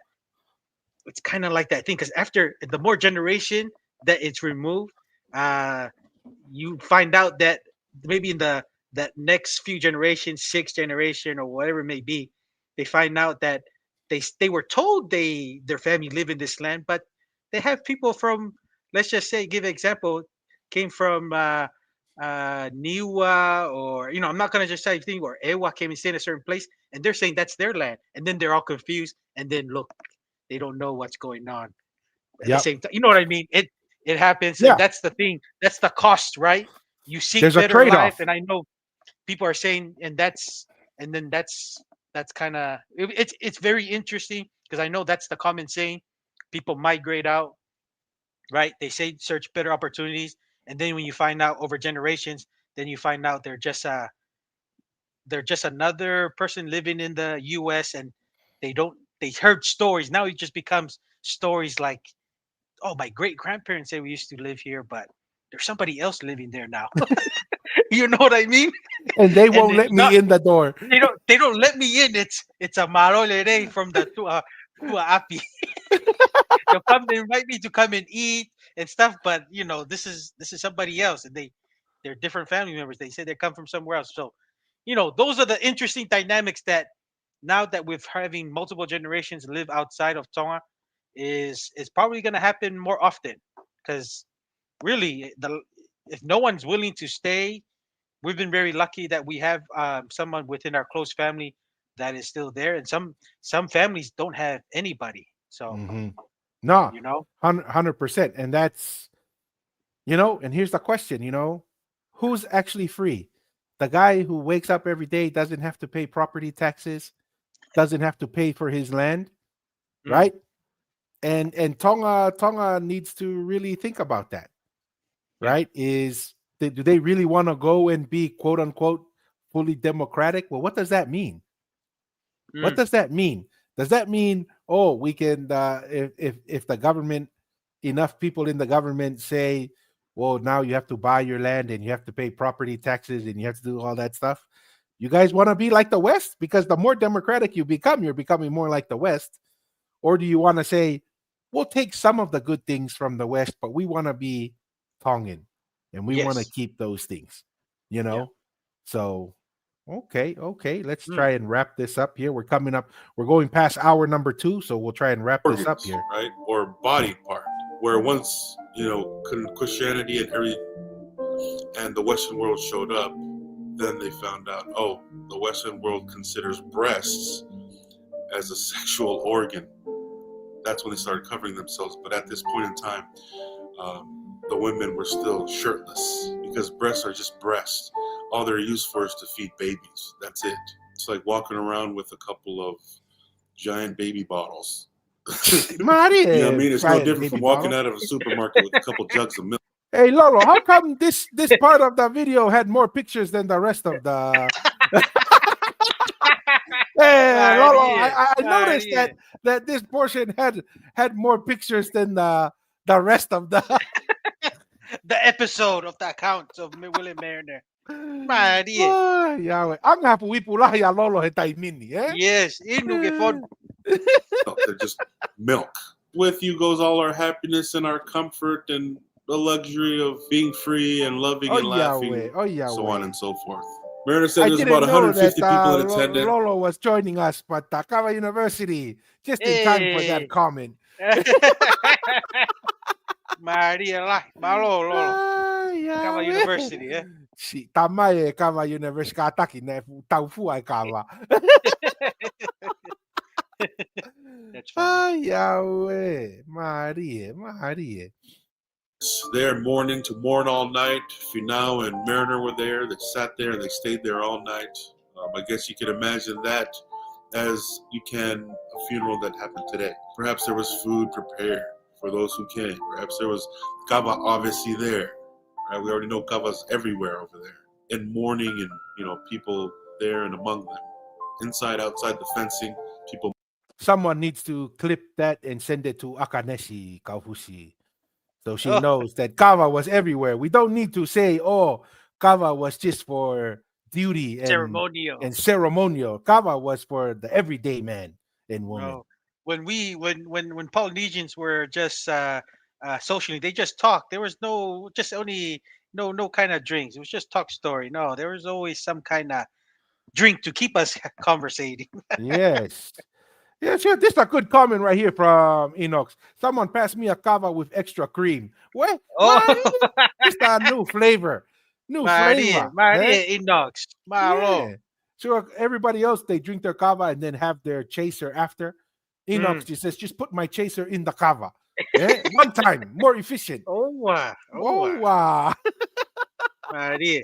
Moving around like cream. Eventually, Finau's wives, they retire to go rest. Mariner sits there and contemplates the words that the ladies sang, the words that these wives spoke and yelled, contemplated, either in truth or just in pondering over his friend Tuponiua. Mariner describes the yelling, the mourning. For those who understand what that is and have seen and heard Tongan women mourn that way. They'd start high and then they'd go lower and lower. The more they talk, and then they'd go again. Then they'd beat their breast and beat their face. But they did that all throughout the night. Mariner contemplated of the fact that this man was accused and unjustifiably, undeservedly sacrificed. Such a good man. At this time also the security was out. On the beach, out and among them, around them, just in case the Vava'u guys came back to attack. They already knew what it was. But the rest of the night stays quiet and everything is good. And the next day, Finau gets up and he prepares for a funeral. tells them to load the body. It's wrapped in ngatu and tied in ngatu, and they wrap the body and they make their way to Uiha, where Tupo Niwa is from. 50 or 60 canoes follow, along with the king's warriors and his men. A whole bunch of canoes from the Vava'u people, they follow along too. They follow the body. So they were peaceful over the night, but they are now all making their way down to Uiha. They get to Uiha and they go to the Faitoka of his family.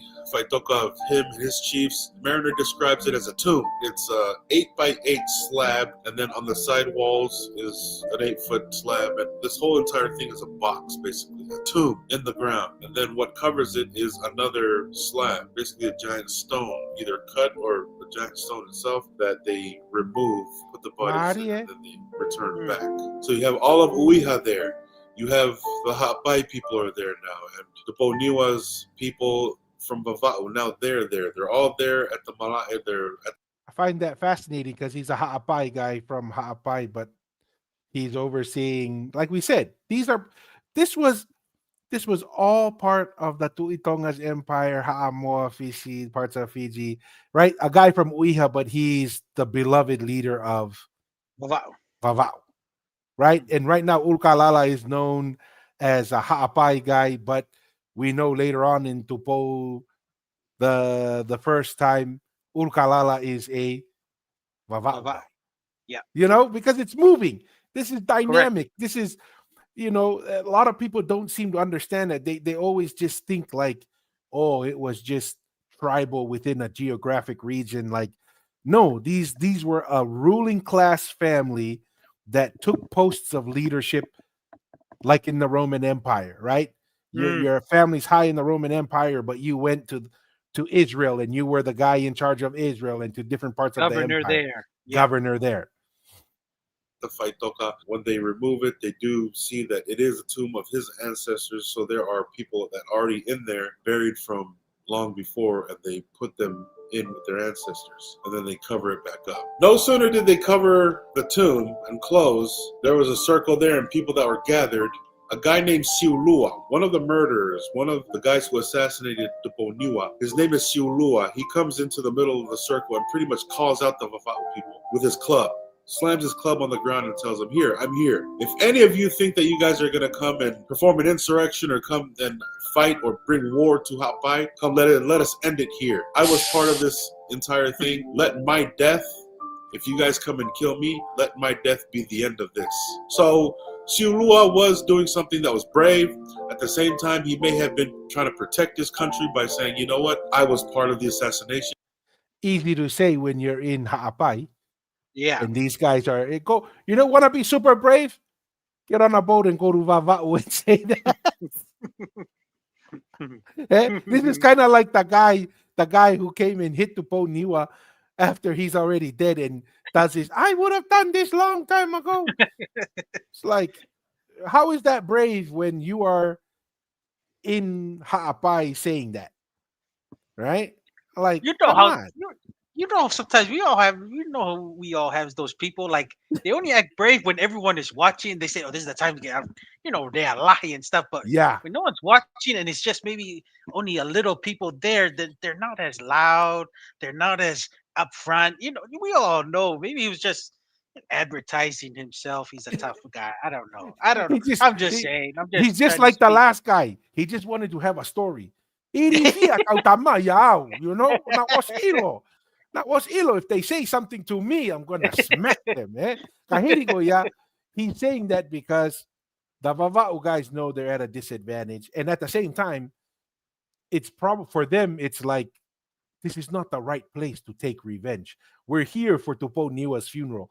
In a way, it would be disrespectful to Tupo Niwa maybe to cause an issue. Do a thing there. So, like you're saying, some of these people, they know the right places to Fiehia because they know nothing's going to happen. Yes, and like you said, some of these things haven't changed. Some of these characters, you find them everywhere. Yes. Yeah.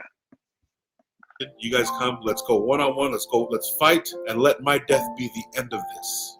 Probably to protect his family, probably to protect Hapai, or perhaps just to show his loyalty to the Tupo To'a and to Finau, to show everybody that he's brave. This happens after Tuponiwa was buried in Uiha in front of all the Hapai, the Uiha, and the Vava'u guys now. But it didn't work. He called them one out, he called them all out. It didn't work because the Vava'u guys already had a plan. None of the Vava'u guys moved, none of the chiefs or the warriors moved. They stood there and watched him call them out, Smart. knowing in their minds that they have a different plan.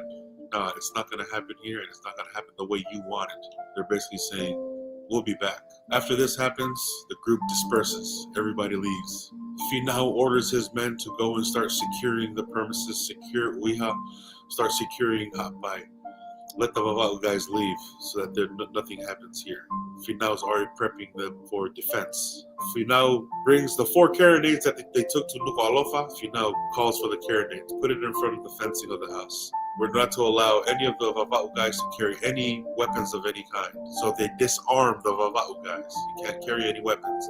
No knives, no swords, no spears, no clubs, just to prevent any insurrection. The Hapai guys, on the other hand, they were all told to arm themselves in defense, make sure nothing happens. We'll describe more of the funeral customs when we talk about Finaus later on in the book. Finau calls a meeting with the chiefs of Hapai and the chiefs of Ava'u. They come together and they're sitting around a bowl of kava. And this bowl is specific to funerals of chiefs or to death itself. And he makes everybody swear. All the Hapai and the Ava'u guys swear an oath not to create any more havoc or create any wars or any trouble while they're there. And everybody, when they make that oath, have to be touching the bowl. So everybody reaches over, they're touching the bowl, and they make the oath that no problems will happen while they're there, while they're mixing the kava. So Interesting. you got one guy mixing the kava, and everybody else's hands are on the bowl, touching it as they make the oath. The bowl is consecrated for this purpose, and it's consecrated to a god named Tu'ifuapulotu.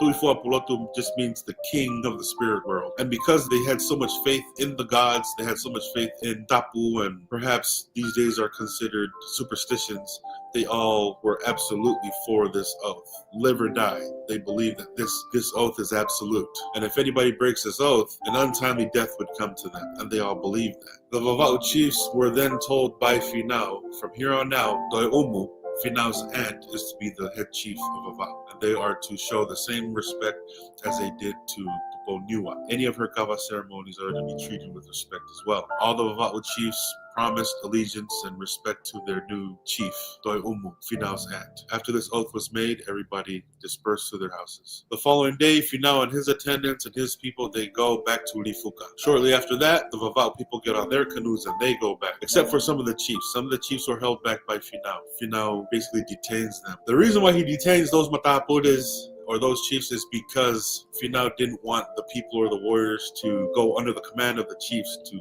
come back and go to war and to start any insurrection. So he keeps the chiefs, let the people go, get back all the way back to Vava'u, so the chiefs don't have a way to fight right now while they're still there. And then eventually he'll send the chiefs off after the people get back to Vava'u. 30 or 40 men come back from Vava'u. Some of Finau's people, they bring news to Finau, letting Finau know, look, the people in Vava'u are now under Toi'umu, your aunt, who you put in charge. And Toi'umu now wants to start an insurrection against you to be out of your control. They want to start their own nation, cut off from Hapai and the ruling class in Hapai. Hey, I see a common theme here from Vava'u. Vava'u is always looking to break off and do their own thing. Yeah, see that probably that's what it is. And then I'm not surprised. That's probably why Tupo the first was in Vava'u to say when he the Powono kind of when he Mhm. dedicated. Maybe do it there because he had to do it in Vava'u because you never know. Vava'u, I didn't know Vava'u was gonna try to be part of the colony of Spain. Yeah, Just yeah. to do it. I don't know. I don't know. I'm just thinking, dude, out of all places, why Poano? And I knew he had a residence there, but now that I'm just trying to connect the stories, man, I didn't know Vava'u was. I knew Vava'u probably in all of Tonga had probably the most non-Tongans, Palangis, because of the harbor and many Yeah, a foreign natural ships harbor would there. go. Yes, would go there, and there's a lot of Palangi people in Bavao for a certain time, and that's why I was thinking, oh, I wouldn't be surprised if they had part or whatever. But maybe maybe it was just their behavior just to always be separate. The Mm. Bavao. Vava'u folks. Hey, Lenny said, "Hey, don't mock my vava'u. Lenny, Oh, don't hey, worry. hey, There's hey! some Don't worry. vava'u guys with us. We the halau fuli Yes, guys right here. yes. We're We're halal just foodie. laughing." We always we have some Vava'u connection. Then the kataki. Just talanoa in at the tanoa that we're doing over here. All Sorry, right. Len. Kataki, They no Lenny. longer want to be under your command, and Toy Umu's leading the charge. Toy Umu now feels that it's time to shake off the yoke of Finau. Toy Umu understands Finau's mentality and knows that it wouldn't be a good thing for Vava'u to be under that type of control, under that type of leadership. Toy Umu understands her nephew and what a treacherous person he is. Toy Umu seems to follow after the spirit of Tupo Niwa, which Vava'u absolutely loved. So although this was Finau's aunt, she was also loyal to Dubonua because she understood what a great man Dubonua was, what a good person he was, what a good leader, what a good chief he was, and thought to show her allegiance to the righteous cause of Dubonua by letting themselves go from the yoke that now sits upon them from Fina, Duboniua's brother. Toyumu considered herself a great friend of Dubonua and thought this is the best way for me to honor our relationship and our friendship between me and Tupo Niwa is by doing this for him against his brother, which is at this point, Vava'u think is a wicked guy. She sits there and counsels with the Matapules. What do you guys think? Some of the Matapules actually agreed with Finau. Other Matapules disagreed with what they thought Finau was doing. And Toyumu sat here and listened to both sides.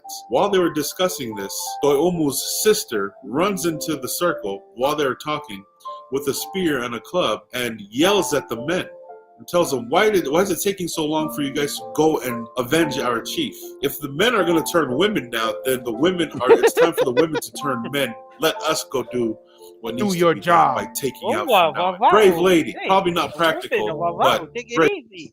Oh, Yahweh. I think everyone needs to remember this story if you're gonna marry to Vava'u. Eh? You Mm. better Well, the Vava'u ladies want you to wear the pants. If not, they're going to say, "Give me the pants." yes. Well, and that's our right. Our Vava'u side was from the a woman from Halal Foodie that came over to Tongatapu because maybe the women in Vava'u are just top dogs over there. Yeah, They don't mess around, I you know. know. And it looks like I they're on mean, a timetable. It's like, hey, yeah. are you gonna wear the pants, or you gonna, or do I have to put the pants on? Not only they take care of children and everything, they're standby warriors to stand in the front line. Oh, Maria Vava'u. Maria, Brave lady Maria. nonetheless. Toy Umu's sister goes on to say, you know what, maybe our fight, if we the women go and fight and die and sacrifice ourselves, that'll probably give inspiration to our men to then go and sacrifice themselves the same way. A worthy cause to die for liberty, for freedom, for family, not to be under the rule. Interesting. It's interesting Mm, because maybe it's not by chance the Vava'u Code is the first laws of liberty that are installed in Tonga. mm, You know, when you hear this, if this narrative is correct, mm, there seems to be, just from the storyline, Vava'u seems to be very much preoccupied with liberty and not being mm. overly oppressed with taxes and being overburdened. You know, what do they like the Tea Party? No taxation without representation. Maybe Yeah, the yeah, Vava'u people are like, man, on Tonga Tapu, we don't have good representation. Why are we getting taxation over here? But I mean, it just seems like over there they're much more concerned with liberty, and that's what they value the most. And maybe that's not by chance that the Vava'u Code is the first real liberating codes to happen. Just a thought yeah. there. No, no, no. Yeah, I mean, shoot, looks like, and the thing is about Vava'u, it seemed it was big enough to sustain big population because all the stories I've heard, they had a great harbor, they had great resources, soil. I mean, much bigger than Ha'apai. So I wouldn't be surprised that they think that they were able to. That's why they had that mentality. We can self sustain ourselves. That's what I'm thinking. Mm, And I don't know. That's just thinking out loud. But no, A 100%. treacherous man like Fina Wukalala. Now, it's probably a habit once people are being led by a great man like Tuponiwa for them to wait around for orders. And it took Toyomu to come and counsel with them. Some agreed with Finau, some didn't. Some were Tuponiwa's absolutes, whatever. Toyomu's sister comes in and excites the men and lets them know, what are you guys doing? What are you guys waiting for? What do you guys need to see? Did you see us, the women, go sacrifice ourselves so that you guys can finally activate the men in you? Seems like that was she was trying to do, was trying to inspire them, because they are used to taking orders from Tuponiwa. Didn't seem like there was anybody high at this point, and now that Finau Balala made Toyumu the high chief, they're waiting on orders from Toyumu. Toyumu's sister comes in, and now they come up with an idea. Let us build a fort worthy of Finau coming and trying to win and not being able to get in. These guys have been to Nuku'alofa, so they know what the cannons look like. They know what the guns look like. These guys are going to build a wall that can withstand the cannon fire, that can withstand gunfire. Great Wall of The men Vava'u. now get up and they start building this fortress. Toyomu inspires them with this entire speech. Either we sit here and let Finau come and get us, or let Toto'a get us, or we get up and we do something. The men get up and start building. That's when these 30 or 40 guys leave Vava'u, when they go deliver the entire message to Finau and to Toto'a back in Lifuka. At this time, there were about 8,000 people that lived on Vava'u. So they're going to build an entire fortress that'll take in all of the people that stayed in Vava'u. But they want to build a metropolis that they can all stay in and be protected from any attack from Finau. This place they called the Mu'a, or the metropolis, or the capital, right? This is the main town here in Vava'u. So Vava'u has a Mu'a now. Fumu'a Vava'u with Fumu'a Lai. My This is city, a yeah. great big city. This is chapter 5, part 1. Ladies, Okay? we have done Now we're in my Vava'u. analysis. We've gone over the assassination of Tuponiwa and everything, and now we're going to go into the building of the Mu'a in Vava'u in the next part, chapter 5, part 2, coming up. Stay tuned, because this is going to be a great part of the story. And everybody in Vava'u, let everybody in Vava'u know what's going on right now. But these are things that I've never heard of. But there's going to be a lot of things that you've never heard of that's going to be happening in Vava'u. Now we're leaving Hapai and all the things that happen in Hapai, Nuku'alofa, and Tonga and everything. Now we're going to focus on Vava'u. So stay tuned. Okay, Tu'afa. Hey, Vava'u lahi. That's big Maria. Vava'u. Big Vava'u. Any closing thoughts, Masi, as we close out the podcast episode today? Closing thoughts. Appreciate Lolo for the account here. You know, just gives us an opportunity just to dissect, and also just to have details that we can talk about more with everybody, just about Tongan history. This is part of Tongan history, something that happened. So yeah, I'm just grateful for Lolo for doing it. Hopefully he keeps it going. Um, Appreciate everyone viewing. Ofatu to everyone, and a great live digital kava session this evening. Tua, that's all from me. Mahalo. Malo, Alpito. Real quick, once again, we always take time to recognize our paying members of Oh, Mel, the channel, Malo. Malo Mel, and see a lot of people here calling for Lolo. We've had Lolo a couple times on the Yes. podcast, but we're seeing a lot of requests. We are overdue, and Lolo is joining us tonight. So Malo, Lolo, and maybe we should work out a time to get updated and have some more discussions, Lolo. Closing thoughts for me, as always, it's fascinating to really look back, and sometimes to see the future, you just look into the past, right? And to understand what's going on now and in the future, if you study the past, you can really understand what's going on around us. Once again, don't fall for the first narrative you hear, right? We can learn a lot from the politics and the interactions of Fina Ulukalala and his brother, and the aunt that's going to Vava'u, and all the different people that are vying for power. Sometimes the person who has the greatest will or desire to serve the people is the first guy to get sacrificed, unfortunately, like Tupo Niwa. And just be very mindful. Propaganda existed in Vava'u and Ha'apai in the 1800s. Propaganda exists today. But really, really grateful for everyone's support. Once again, another paying member. Mika, Oh, appreciate it. Mika Losiade. Masi, Mahalo. Mika, you showed up just in time for Vavau's mua being built. Oh, wow. Uh, but once again, to close, we're really, really grateful for all the support. Many ways Yeah. you can support, as you mentioned, we continue to grow with those who are paying members. It's just a small donation every month, goes a long way with the super chats.